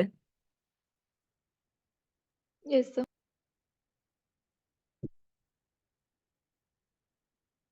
ठीक है सर। अच्छा ये एक्सेलरेशन मैंने ये जो चीज लिखा है, ये चीज समझ पा रहे हैं ना आपको, कि D Q vector upon D t, ये कैसे लिख रहे हैं सर, यही चीज है, यही चीज है D Q vector upon D T, इसका मैंने जस्ट आपको इसके ऊपर चलते चले जाइए। जैसे आप एक फंक्शन को लिख सकते हैं टोटल डेरिवेटिव, अगर ये फंक्शन एक्स और वाई का हो या एक्स वाई जेड तीनों का हो, तो del F upon del x into D X लिख सकते हैं, del F upon del Y into D Y लिख सकते हैं। वही चीज है ना, यहाँ पे देखिए ना, क्यू जो था आपका X Y Z comma T का फंक्शन था, तो डेल क्यू अपन डेल किया, del Q upon del x into D x upon D T, मतलब टी से डिवाइड किया हुआ है, तो सेम ही चीज है दोनों, है ना। D Q vector upon acceleration is equal to del Q upon del T plus Q dot del into Q vector, और एक मास ऑफ कंजर्वेशन,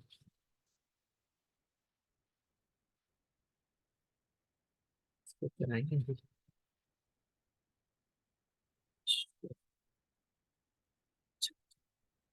दो चीज है, इसको हम, अच्छा एक पहले डेफिनेशन लिख देते हैं, देन इक्वेशन जो लिखेंगे वो कल लिखेंगे, क्योंकि स्ट्रीम लाइन बता देंगे तो आप लोग पीवाई क्यू वगैरह से छाट के वो क्वेश्चन करके रेडी कर लेंगे, और बहुत ही सिंपल होता है।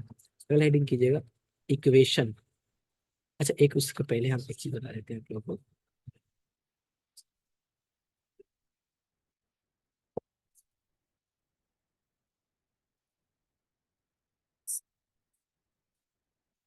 जो फ्लूइड का हम लोग मोशन देखते हैं ना, वो दो मैथमेटिशियन सर थे, एक लैग्रेंजियन और एक यूलेरियन, इन दोनों के इक्वेशन ऑफ मोशन के हिसाब से हम लोग फ्लूइड का मोशन हम लोग देखेंगे।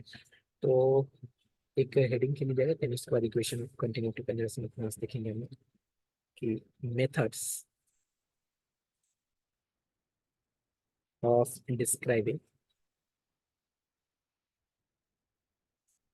Fluid motion, fluid motion, there are two methods for studying fluid motion, fluid motion, बहुत का तो ही है mathematically fluid motion, mathematically these are Lagrangian और सारा डिटेल पे हम आएंगे कि लैग्रेंजियन और यूलेरियन में क्या है, लेकिन हमें एक टॉपिक आज खत्म करना है बस, एंड यूलेरियन, जस्ट इसको फ्लक्स बोलते हैं, flux method, flux methods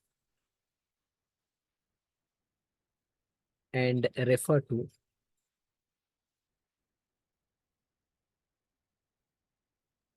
to individual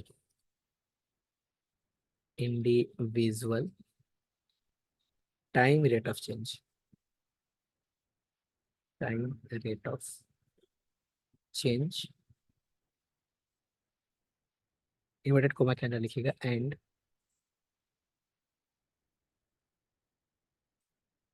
local, इसको time rate of change, time rate of change respectively.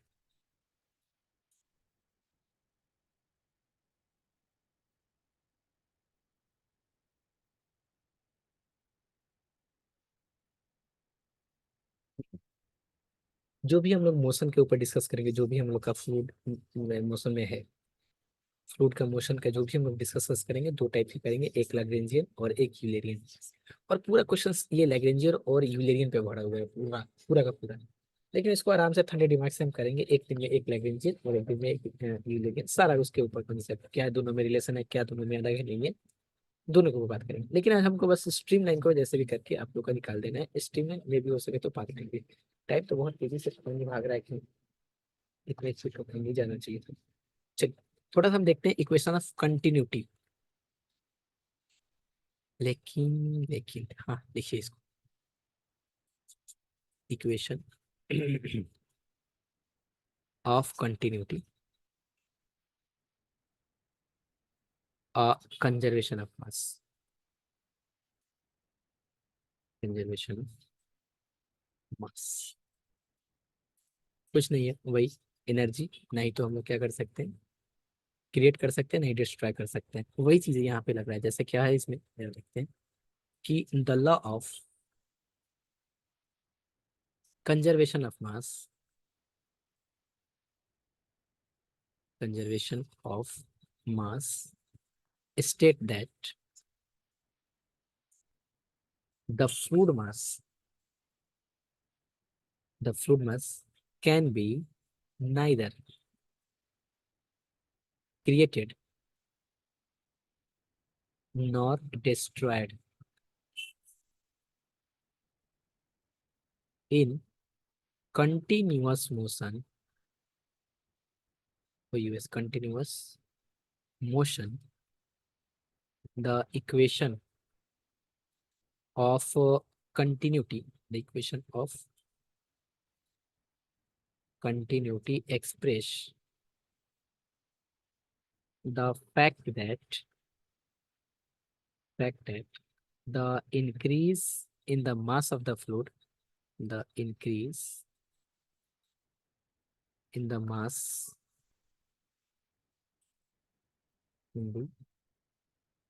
of fluid within any within any closed surface drawn in the fluid in any time must be equal to the excess of the mass that flows in over the mass that flows out। एक बार आप note कर लीजिए, फिर बोलिए, फिर हम इसको समझाते हैं।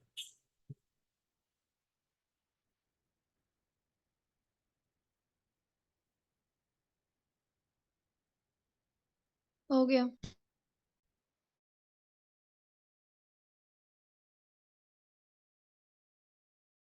ठीक है सर।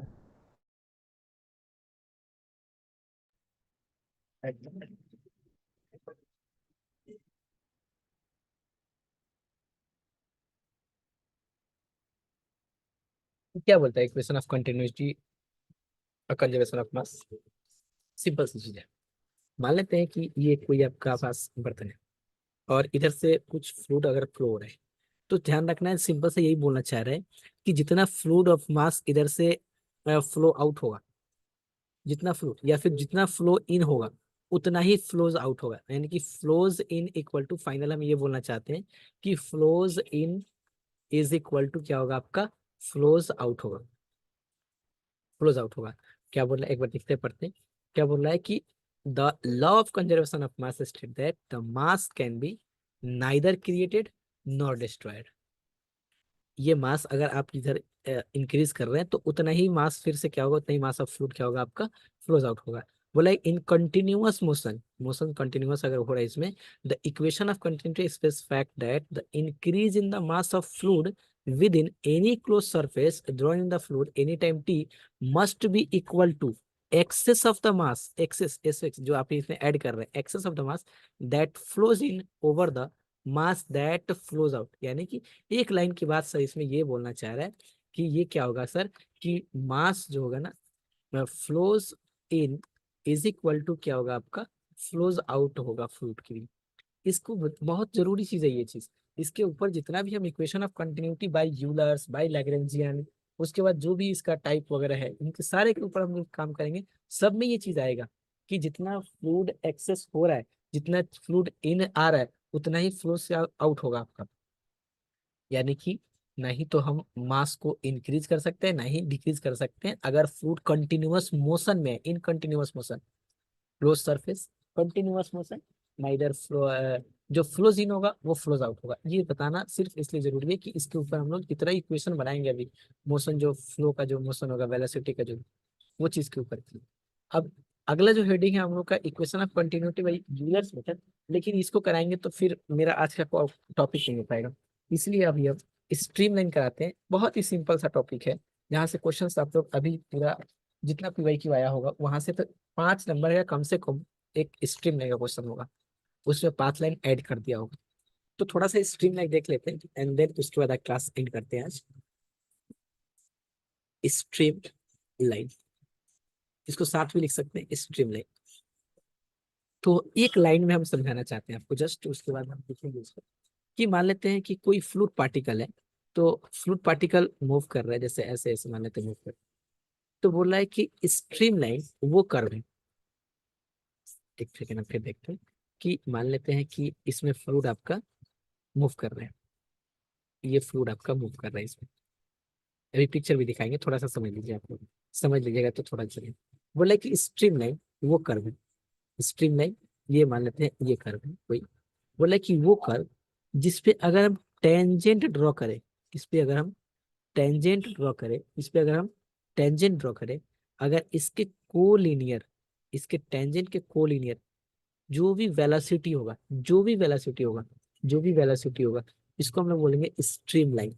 फिर से ध्यान से समझिएगा कि मान लेते हैं कि ये कोई कर्व ड्रॉ कर रहे हैं, कोई भी कर्व, इस पे अगर हम टेंजेंट ड्रॉ करें, टेंजेंट अगर हम ड्रॉ करते हैं और इसके पैरेलल जितने भी हमारे वेलोसिटी, जितने भी हमारे फ्लूइड पार्टिकल जाएंगे, इसके पैरेलल जितने सारे वेलोसिटी होंगे मेरे, तो ये जो लाइन मेरा बनेगा, ये वाला लाइन, इस वाले लाइन को हम लोग क्या बोलेंगे, इसको हम लोग बोलेंगे स्ट्रीम लाइन। अब जरा से एक पिक्चर हम दिखा के बताते हैं आपको। मैंने पिक्चर लेके आया था।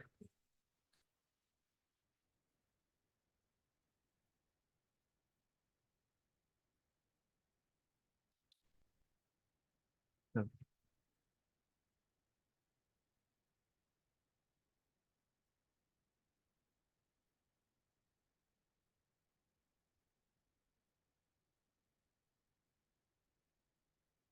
इस जरा से देखिएगा ध्यान से। और कोई पिक्चर था नहीं।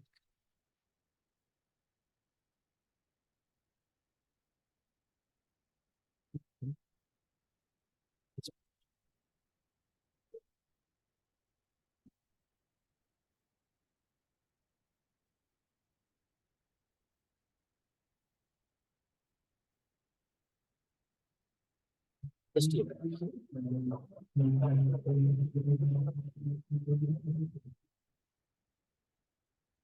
ये ये कोई कर्व हमने लिया है येलो कलर वाला, ये वाला।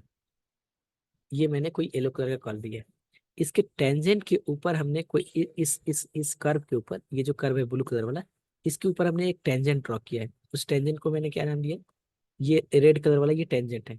और इसके पैरेलल या इसके कोइंसाइड, कुछ भी बोल सकते हैं हम, कोइंसाइड बोले या फिर इसके पैरेलल बोले, मतलब थीटा अगर 0 डिग्री अगर हम लेते हैं, तो ये जो लाइन मेरा बनेंगे ना, इसको हम बोलेंगे स्ट्रीम लाइंस। मतलब हम बोलना चाह रहे हैं कि at a particular time T में जो भी फ्लूइड हमारा मोशन कर रहा है, बहुत सारा फ्लूइड मोशन, बहुत सारे पार्टिकल जो है फ्लूइड के वो मोशन कर रहे हैं, तो जो भी फ्लूइड हमारा मोशन कर रहा है, कि अगर हम एक कर्व ड्रॉ करते हैं एंड पार्टिकुलर टाइम टी पे अगर हम एक टेंजेंट ड्रॉ करें और इसके पैरेलल जो भी फ्लूइड का वेलोस मतलब उस पार्टिकल का जो वेलोसिटी है इसके पैरेलल हो, इस वाले लाइन को हम लोग बोलेंगे क्या, ये स्ट्रीम लाइन है। एक बार और इसको बोलते हैं थोड़ा सा,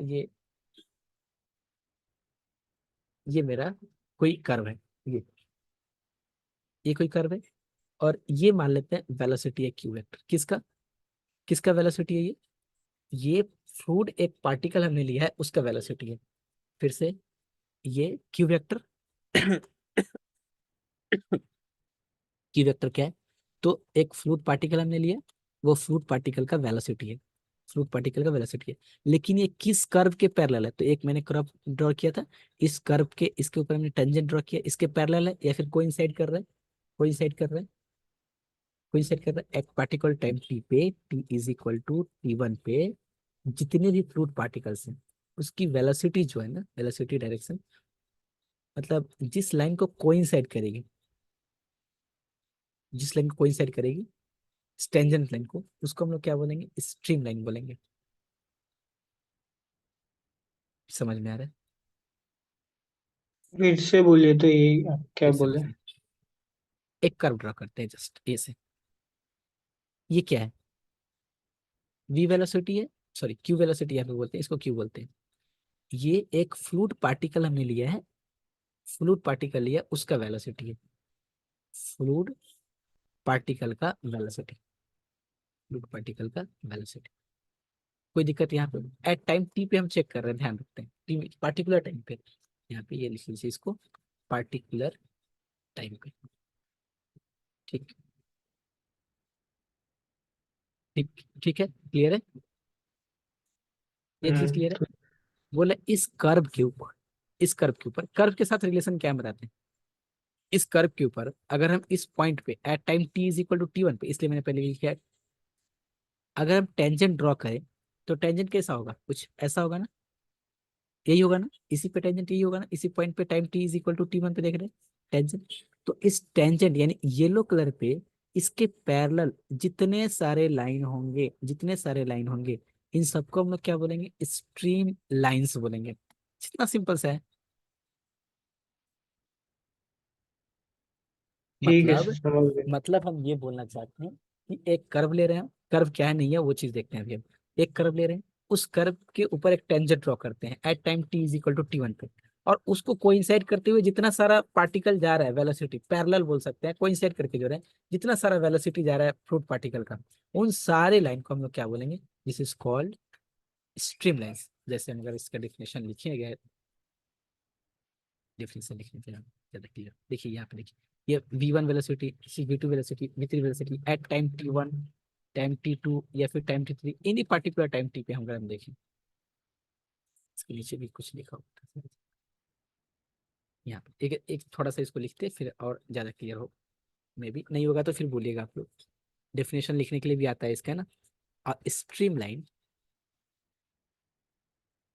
stream line is a curve drawn in the fluid। ये जस्ट इमेजनरी है, ऐसा नहीं कि हम जाके क्रॉप ड्रॉ कर रहे हैं, जस्ट इमेजनरी की बात कर रहे हैं। इन द फ्लूइड, बहुत जगह बुक में उसको लिखा हुआ है इमेजनरी कर्व, सो दैट कैसे, कि इट्स टेंजेंट, किसका टेंजेंट, किसका टेंजेंट, उस कर्व का tangent at each point is in the direction of motion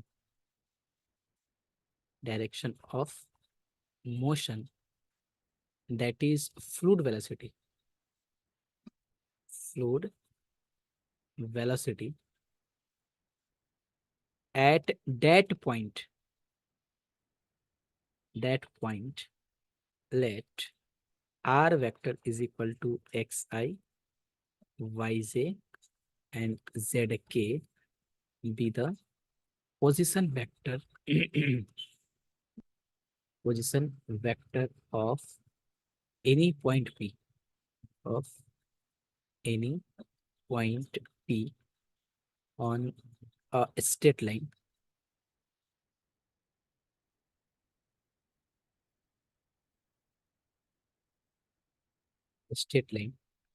and let q vector, velocity vector ui, vj and wk, x component, y component, z component be the fluid velocity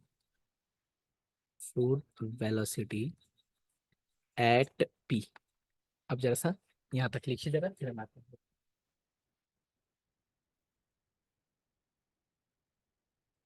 एक बार फिर समझाते हैं, फिर नहीं समझ में आएगा तो बोलिएगा।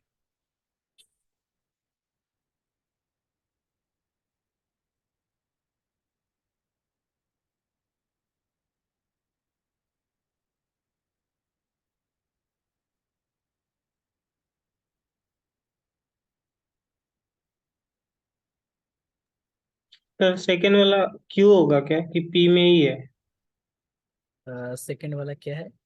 ये एट पॉइंट पी नहीं, पी है। Q velocity always V, V यहाँ पे नहीं ये सर, Q है। With the fluid velocity at P, मतलब दोनों का पोजीशन सेम आ रहा है। दोनों का पोजीशन सेम है मतलब, let rx be the position vector of any point p on the straight line and let, ये तो ठीक है ना, वेलोसिटी एट p, हाँ ठीक है, वहीं पे तो वेलोसिटी की बात कर रहे हैं। At particular time t is equal to t1 पे, फिर से बताते हैं एक बार लिख लीजिए इसको तो फिर लिख लिए। देखिए हम क्या बोल रहे हैं। एक कर्व है, कोई भी कर्व है ये, शायद हमने जस्ट थोड़ी देर पहले की कुछ हमने यहाँ पे ये बोला था कि इस स्ट्रेट लाइन को, ये स्ट्रेट लाइन है, जस्ट इतना समझिए कि आप इस कर्व पे एक टेंजेंट ड्रॉ कर रहे हैं, इसका पोजीशन वेक्टर है एक्स, वाई और जेड। टेंजेंट ड्रॉ कर रहे हैं ना, और कोई फ्लूइड आ रहा है ना इधर से, बहते हुए पानी आ रहे हैं।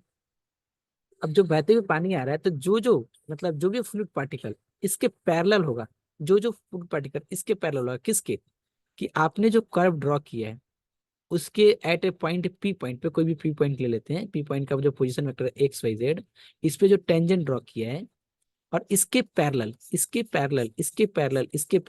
पैरेलल, जो आपने टेंजेंट ड्रॉ किया है, जितने सारे फ्लूइड पार्टिकल, मतलब जो वेलोसिटी हो गई इसके, वो इस टेंजेंट के पैरेलल होंगे। तो इस कर्व को हम लोग बोलेंगे स्ट्रीम लाइंस। शायद मैंने इसको बोला था स्ट्रीम लाइंस थोड़ी देर पहले, लेकिन नहीं, ये वाला चीज क्या है, वही चीज दिखाते हैं हम।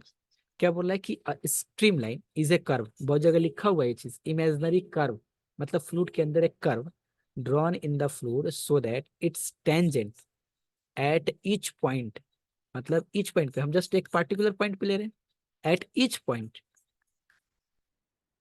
H each point is in the direction of motion, fluid velocity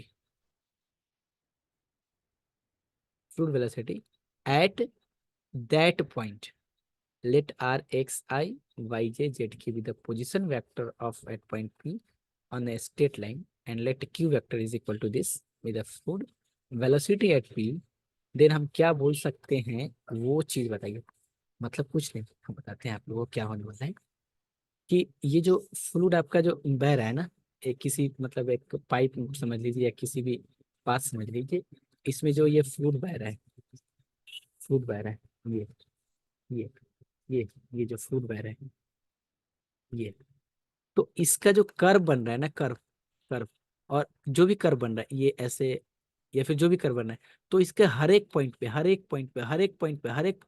एक एक पॉइंट पे, जैसे आप सर्कल वाला मोशन कैसे देखते हैं कि इस पॉइंट पे अगर वेलोसिटी चेक करना है, और वेलोसिटी का डायरेक्शन क्या होगा, ये वाला डायरेक्शन होगा, कुछ टाइम पे ये वाला कुछ डायरेक्शन होगा, फिर ये वाला डायरेक्शन होगा, वही चीज तो है यहाँ पे, थोड़ा सा अलग है। क्या है अलग? क्या बोल रहा है कि इसके हर एक पॉइंट पे अगर हम टेंजेंट ड्रॉ करें और जो फ्लूइड पार्टिकल का जो वेलोसिटी है इसके पैरेलल हो, तो ये जो कर्व है इस कर्व को हम बोलेंगे स्ट्रीम लाइंस। ये इस कर्व को हम लोग क्या बोलेंगे, this is called stream line. लेकिन ध्यान रहे ये पार्टिकुलर टाइम t1 की बात कर रहा है, पार्टिकुलर टाइम t पे। इसी के बाद एक जस्ट पाथ लाइन आएगा, यानी कि एक एक फ्लूइड पार्टिकल को लेंगे और वो फ्लूइड पार्टिकल मतलब कैसे मूव कर रहा है, जो भी पाथ बना रहा है मूव करके, और ये जो पाथ बनाता है इस पाथ को हम लोग बोलते हैं क्या, this is called path line. तो इसलिए स्ट्रीम लाइन को समझना पहले जरूरी है। फिर से अगर नहीं समझ में आ रहा है तो फिर से समझिएगा आप लोग, लेकिन आराम से एक बार देखिए, जो बहुत बड़ी नहीं है। हम थोड़ा 10 मिनट और कर लेट कर देंगे। क्या बोल रहा है, कोई भी एक कर्व, कोई भी एक कर्व, उसके किसी हर एक एक ही ले लेते हैं। टेंजेंट ड्रॉ कीजिए, टेंजेंट ड्रॉ कीजिए, टेंजेंट ड्रॉ कीजिए, और फ्लूइड पार्टिकल जो इसके पैरेलल वेलोसिटी है, फ्लूइड पार्टिकल का वेलोसिटी इसके पैरेलल वेलोसिटी या फिर कोई इनसाइड वेलोसिटी, तो ये जो कर्व बोलेंगे इस कर्व को हम बोलेंगे स्ट्रीम लाइन। लेकिन ध्यान है ये हर एक पॉइंट पे सेटिस्फाई करना चाहिए वाला चीज। समझ में आया ये चीज? Stream line is a curve drawn in the fluid so that कैसे कि its tangent at each point is in the direction of motion, that is fluid velocity at that time। ठीक है, क्लियर है? बोलिए, नहीं है तो फिर बोलिए। तो इधर तो कर्व बोल रहा है ना, कर्व ड्रॉन, और उधर तो पैरेलल लाइंस आ रहा है टेंजेंट का, यही समझ नहीं आ रहा मुझे। समझ नहीं आ रहा है, देखिए वो कर्व को बोलेंगे, एक कर्व को हम बोल सकते हैं पाथ लाइन, एक कर्व को हम पाथ लाइन बोल देंगे, किसी भी कर्व को हम पाथ लाइन बोल देंगे। कब कब बोलेंगे, किसी भी कर्व को, एक कर्व है इसको हम, sorry stream line, path line अभी कहाँ बताया अभी, इसको हम स्ट्रीम लाइन बोलेंगे। कब बोलेंगे, कंडीशन बोल रहा है, दो कंडीशन। नंबर वन कि इसके हर एक पॉइंट पे टेंजेंट ड्रॉ कीजिए, हर एक पॉइंट पे, ईच पॉइंट पे टेंजेंट ड्रॉ कीजिए, ठीक है सर, समझ गए आप क्या बोल रहे हैं। टेंजेंट ड्रॉ कीजिए। और जो भी वेलोसिटी का पार्टिकल, जितना सारा पार्टिकल है, सारे इस टेंजेंट के पैरेलल या कोई इंसाइड करके अगर जा रहे हो, तो इस कर्व को हम बोलेंगे कि this is called stream line. आप समझ में आ गया? किसी भी कर्व को हम स्ट्रीम लाइन बोल देंगे। कब बोलेंगे, दो condition. A streamline is a curve drawn in the fluid so that its tangent at each point is in the direction of motion। किसमें, is in the direction of motion, is in the direction of motion, that is fluid velocity at that time। Clear? Yes sir. तो देखिए ना, जब हम बात कर रहे हैं टेंजेंट की, टेंजेंट की बात कर रहे हैं, मतलब एक तो मेरा है क्या, फ्लूइड वेलोसिटी को हम क्या बोल रहे हैं, क्यू वेक्टर। अच्छा, कोइंसाइड वाला जो मेरा क्या है, टेंजेंट है, इसको हम क्या बोलेंगे, डी आर, क्योंकि आर अगर उसका पोजीशन वेक्टर है तो डी आर उसका क्या होगा, टेंजेंट होगा। ये दोनों क्या होंगे, कोइंसाइड होंगे या फिर पैरेलल होंगे। और जब दो वेक्टर आपस में पैरेलल हो तो क्या होता है, अगर एक वेक्टर है मेरा, ए वेक्टर, जस्ट इसका अगर आंसर आप लोग दे दें तो बहुत अच्छा लगेगा मुझे, कि एक वेक्टर ए है और एक वेक्टर बी है, पैरेलल बोले या कोइंसाइड बोले, दोनों सेम बात हो। अगर ए वेक्टर का एक्स एक्सिस वाई एक्सिस के अलोंग जो कंपोनेंट है, this is A one, A two, A3, और बी वेक्टर का जो कंपोनेंट है, दिस इज बी1, बी2, बी3, तो इसका क्या रिजल्ट निकलता है, और एक दूसरा का स्केलर मल्टीपल होता है। स्केलर मल्टीपल होता है। और हाँ बिल्कुल, ए वेक्टर इज इक्वल टू, आप बोलना चाह रहे हैं लैम्डा बी वेक्टर, और कोई रिजल्ट, डॉट प्रोडक्ट बोल रहा है क्या? डॉट प्रोडक्ट नहीं, इन दोनों का मतलब कंपोनेंट के बीच में कुछ रिलेशन होता है क्या, ए1 ए बी वन में, ए2 बी2 में, ए3 बी3 में, स्लोप इक्वल होता है ना। स्लोप इक्वल होता है, वही तो पैरेलल है तो स्लोप इक्वल होता है। ये चीज हम लोग जानते हैं ना कि दो वेक्टर अगर पैरेलल हो आपस में तो उसके कंपोनेंट आपस में रेशियो में होंगे, ए1 अपन बी1, ए2 अपॉन बी2। सर यहाँ से भी तो निकाल सकते हैं, जैसे हमने बोला ना कि A vector is equal to lambda B vector, तो यहीं से तो हम लोग इसको निकाल सकते हैं, दिस इज ए1 ए2 ए3, तो A one upon B one, A two upon B two. आज आप लोग जरूर वेक्टर वाला जो जो चीज हमने बोला है वो स्केलर और ये नेबला और इसके साथ एफ का मल्टीप्लिकेशन, एक बार जस्ट नोट्स बोल के देख लीजिएगा तो ये जो दो वेक्टर पैरेलल, अच्छा वैसे भी समझ में नहीं आ रहा है तो इसको हम डिटेल एक्सप्लेन कर देते हैं। दो वेक्टर पैरेलल हैं, दो वेक्टर, तो उनके बीच का थीटा एंगल क्या होगा? थीटा एंगल क्या होगा बोलिए? दो वेक्टर पैरेलल हैं तो उनके बीच का एंगल क्या होगा? 0 होगा। जीरो 0। वेक्टर, जीरो होगा, सॉरी थीटा जीरो होगा।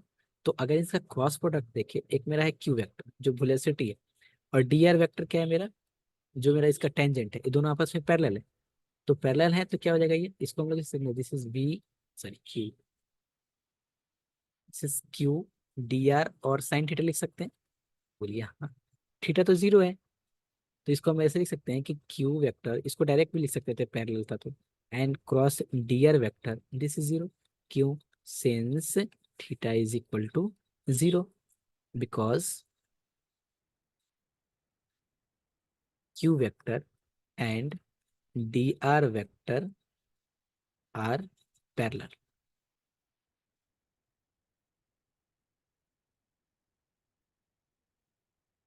या फिर और लिख लीजिएगा on the stream at point P, at point P. Clear ना?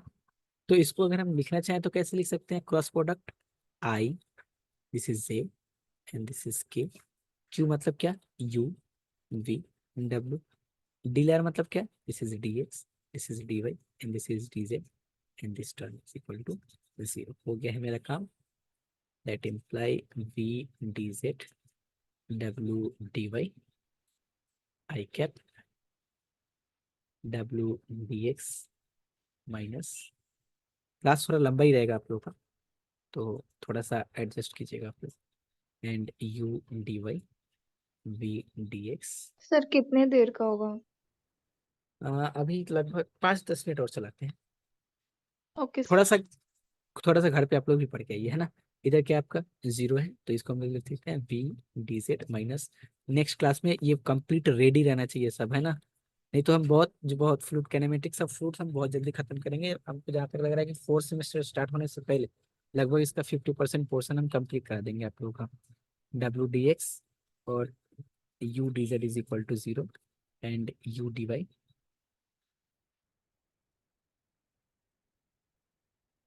You d Y and minus v d x is equal to zero. तो यहाँ से क्या लिख सकते हैं?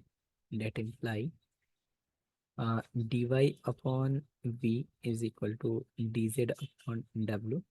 यहाँ से क्या लिख सकते हैं? D x upon u is equal to d z upon डब्ल्यू, और ये D Y upon v is equal to D x upon you.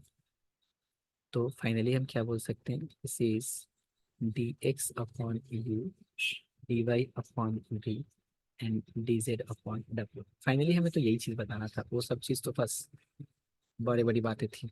Which is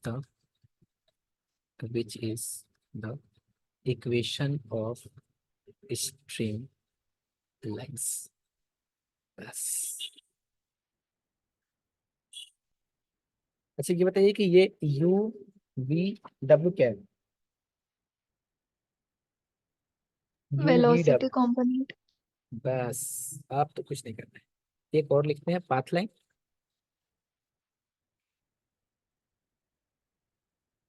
path line, अब पाथ लाइन जब हम इक्वेशन ऑफ मोशन बताएंगे ना आप लोगों को, अभी छोटा छोटा टॉपिक है ना, उसको ले लेके हम सोच रहे हैं कि वो चीज कंप्लीट करा दें। पाथ लाइन मतलब एक फ्लूइड पार्टिकल को पकड़े और उसको पार्टिकुलर टाइम पे नहीं, टाइम वेरिएबल है, वो पूरा कौन सा पाथ घूम जाए, इस ये जो पाथ जो बन रहा है मेरा, ये पाथ कोई बन सकता है, ये फ्लूइड ऐसे ऐसे ऐसे ऐसे कहीं भी घूम सकते हैं। तो ये जो पाथ बन रहा है, ये जो पाथ बन रहा है इसी को हम लोग पाथ लाइन बोलते हैं। एक फ्लूइड का पार्टिकल को पकड़े, जैसे फ्लूइड का कहीं मोशन हो रहा था, कोई भी फ्लूइड मोशन में, ये सारा चीज मोशन में चल रहा है क्योंकि काइनेमेटिक सब फ्लूइड चल रहा है। तो इस फ्लूइड पार्टिकल को हम यहाँ से देखना शुरू किए, यहाँ पे बैठे हुए हैं और इसको हम देखना शुरू किए। ये घूम घूम के कहाँ तक गया ये, और ये जो जो पाथ बनाया ना, इस पाथ को हम लोग बोलते हैं जस्ट पाथ लाइन, और कुछ नहीं। The path line is the curve और ट्रेजेक्ट्री। बहुत सिंपल डेफिनेशन है, मतलब समझ में आ रहा है। along which a particular fluid particle particular fluid particle travels during its motion during its motion। इसका डिफरेंशियल इक्वेशंस क्या है? The differential equation of the path lines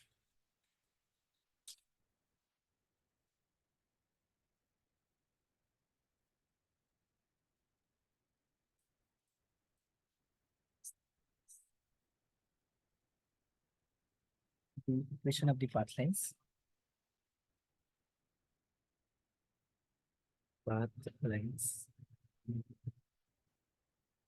are dr upon dt is equal to q vector, that imply dx upon dt into I component y ix के नाम dy upon dt नीचे component dz upon dt a component, and this is ui vj and wk, that imply इसको हम i और j के split करेगा तो dx upon dt is equal to dy upon dt is equal to q and dz upon dt is equal to w। एक second just थोड़ा सा इसको मॉडिफाई कर देते हैं।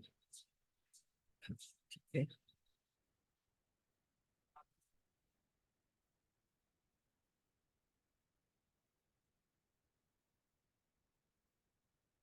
इसके बीच में बाद में लिसन दिखा देंगे आप लोग। तो ये जो मेरा इक्वेशन बन के आएगा ये पाथ लाइन का इक्वेशन है। तो स्ट्रीम लाइन का क्या निकाल के हमने देखा है? स्ट्रीम लाइन का dx upon u dz upon dy upon v and dz upon w।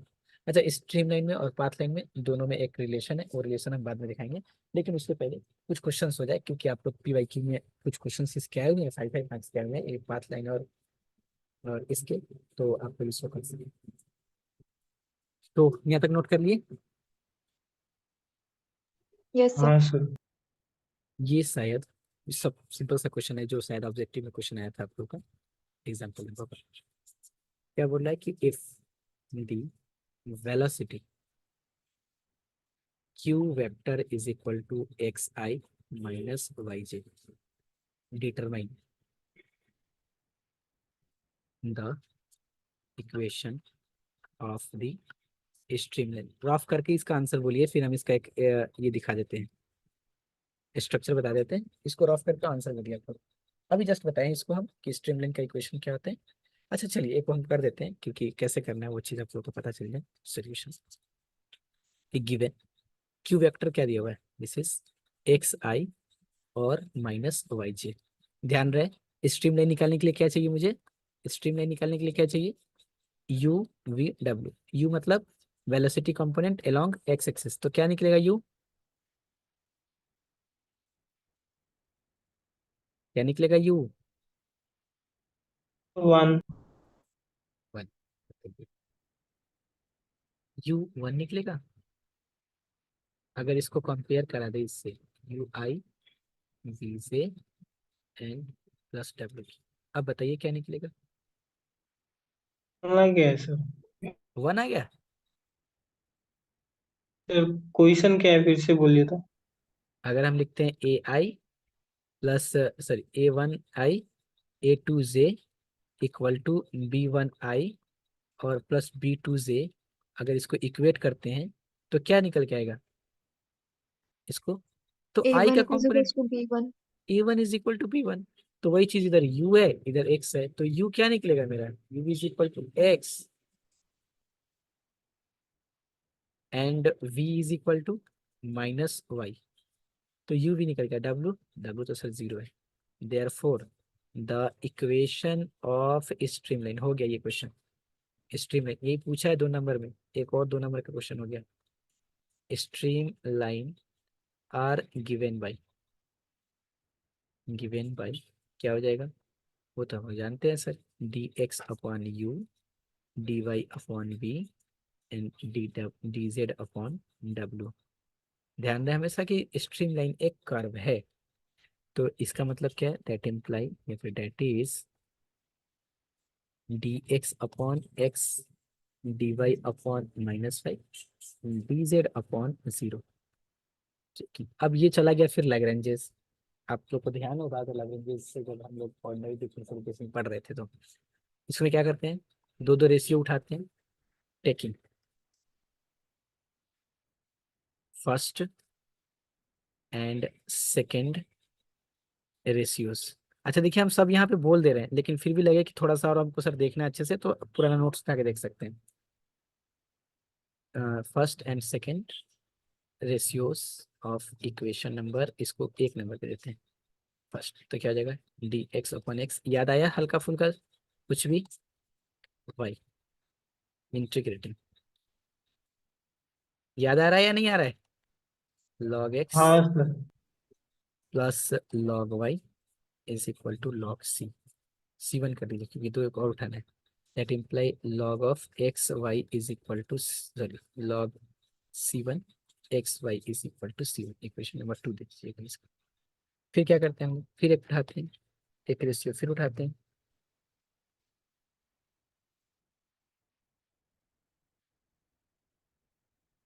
Note नहीं किए हैं क्या, ज्यादा फास्ट हो रहा है क्या, ठीक है।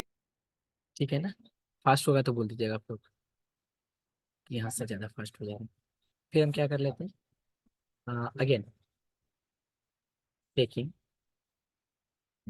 फर्स्ट एंड लास्ट, कोई भी ले सकते हैं आप, जिसमें एक्स वाई जेड तीनों चला है, लास्ट फ्रैक्शन क्या हो जाएगा, d z is equal to 0, integrate कर ले इसको अगर, integrating z is equal to C2, equation number 3। आप यहीं पे लिख सकते हैं कि the required stream lines are equivalent to equation number 2 और 3, या फिर आप चाहें तो इसको ऐसे लिख सकते हैं कि therefore the required stream line, बहुत हार्ड है ये, 5 नंबर का क्वेश्चन दिया था ये, stream line the curve of intersection intersection of equation number 2 and 3, that is xy is equal to C1 and z is equal to C2। Streamline का question जितना कराएंगे उससे बाहर नहीं जाएगा।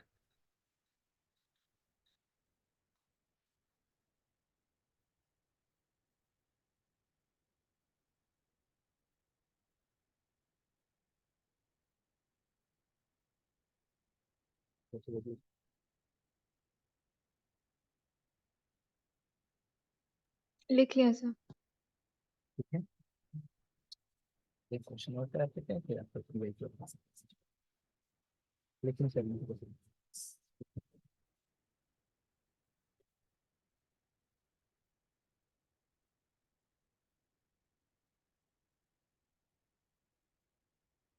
क्वेश्चन तो हम थोड़ा सा ऐसे लिख लेते हैं कि vector is equal to x upon 1 + t, इससे भी इजी किया हुआ था, मतलब py upon 1 + t z cap and 2z k cap, then find the corresponding stream lines, stream lines। I hope कि अब आप लोग समझ रहे होंगे। थोड़ा इसको रफ कर दें, बाकी आप लोग सिस्टमेटिक से में भी हेयर ये वो वगैरह करके बोलिए, ऐसे करते हैं, डायरेक्ट इक्वेशन ऑफ ठीक है। stream line is dx upon u dy upon v और dz अपॉन w। तो आप लोग हमें बता देंगे यहाँ से, तो थोड़ा सा लगे कि हाँ ठीक चल रहा है सब कुछ। dx अपॉन क्या लिखे और dy अपॉन क्या लिखे, क्या होगा इसको नहीं, सर u यहाँ पे 2x/1 + t होगा, v 2y/1 + t, और w हम लोग का z हो जाएगा। बस हो गया कहानी खत्म इसका, स्ट्रीम लाइन का। अब जितना सारा पीवाईक्यू में स्ट्रीम लाइन और पाथ लाइन का अब तो टाइम नहीं हो पा रहा है, नहीं तो हम इसको भी करा देते हैं एक पाथलाइन का। पाथलाइन का भी वैसे ही है, लेकिन इसको पहले कर लेते हैं ऐसे। क्या करना है यहाँ से, इसको इक्वेशन 1 दीजिएगा, taking first and second fraction, या रेशियो ऑफ इक्वेशन नंबर 1। क्या हो जाएगा ये, dx upon 2x upon 1 + t। हम रफ कर रहे हैं, आप लोग इसको बढ़िया से जैसे हम लोग लिखे हैं स्ट्रक्चर वाइज, उसको तरह से लिखिएगा 1 + t। ये तो यहाँ से कैंसिल हो जाएगा, that is dx upon x dy upon y, क्योंकि 1 + t और 2 कैंसिल। इंटीग्रेट करेंगे तो क्या हो जाएगा, that imply log of x minus log of y is equal to log of c1। Integrating जरूर वो फर्स्ट क्वेश्चन जैसे लिखे हैं वैसे, दैट इम्प्लाई क्या हो जाएगा, x upon y is equal to c1। Equation number 2 3 जो भी चल रहा है 3 दे देते हैं, सॉरी 2 चलेगा। और फिर से कौन सा उठा लेते हैं, सेकेंड और थर्ड उठा लेते हैं। Second and third fraction of equation 1 क्या हो जाएगा, 2 dy upon 2y upon 1 + t and dz upon 2z। 2 cancel हो जाएगा और 1 + t ऊपर चला जाएगा, that imply 1 + t dy upon y dz upon z। फिर से हमने क्या किया यहाँ पे, इंटीग्रेटिंग, तो क्या हो जाएगा, that imply 1 + t log y and इसको माइनस में रखते हैं, उधर रखते हैं इसको, this is log z and plus log c2। ये चीज जरूर लिखिएगा, where c2 is integrating constant. ये सब चीज पिछले वाला में हमने नहीं लिखा है, उसको जरा पहले नोट कीजिए, तो उसको जरा पहले नोट कर लीजिए, नहीं तो फिर बवंडर बन जाएगा सब। This is log of y 1 + t and this is equal to log of z c2, यानी कि ये क्या हो जाएगा, that imply y 1 + t is equal to c2 z। Equation number 3 आप यहाँ पे, सॉरी 3, हाँ ये 2 और ये 3, आप ऐसे भी लिख सकते हैं, combined equation 2 and 3, combined equation 2 and 3 that is x upon y is equal to c1 and y 1 + t is equal to c2z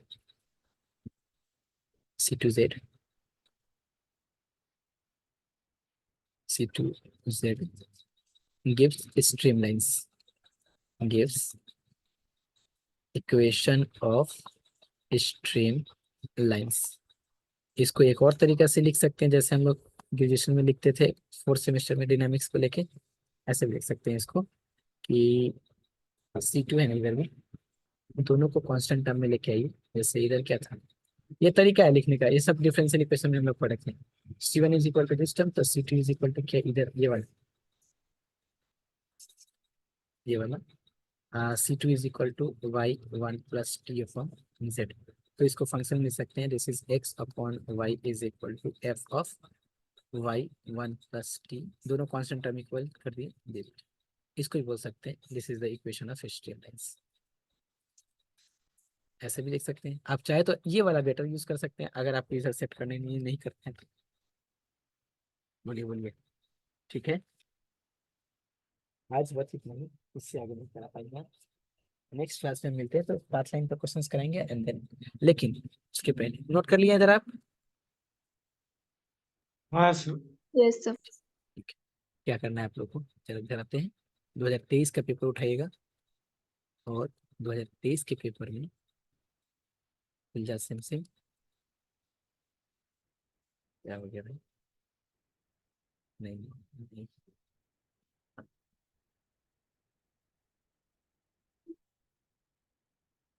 अब लगता है कि ये क्वेश्चन आप लोग ऐसे बात करते करते भी कर देंगे।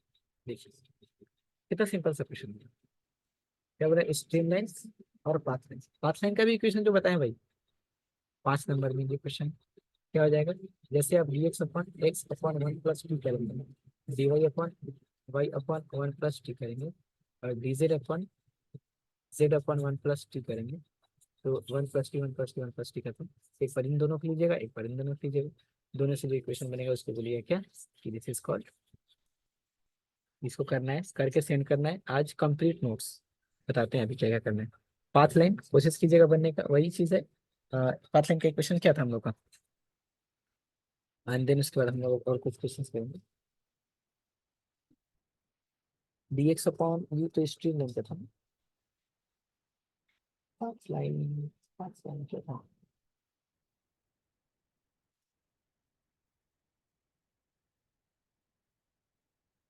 क्या था तो? Sir second part path of the particle क्या है, पाथ लाइन बोल रहे हैं। पाथ लाइन ही बोल रहा है, पाथ ऑफ द पार्टिकल मतलब क्या रास्ता है, क्या ट्रेजेक्ट्री है, क्या कर्व बना रहा है, सब बात एक ही है। हाँ, ये क्या था अच्छा, u is equal to dx upon dt। देखिए, dx by dt is equals to u, dy हाँ, by dt is equals to v, dz by dt is equals to w.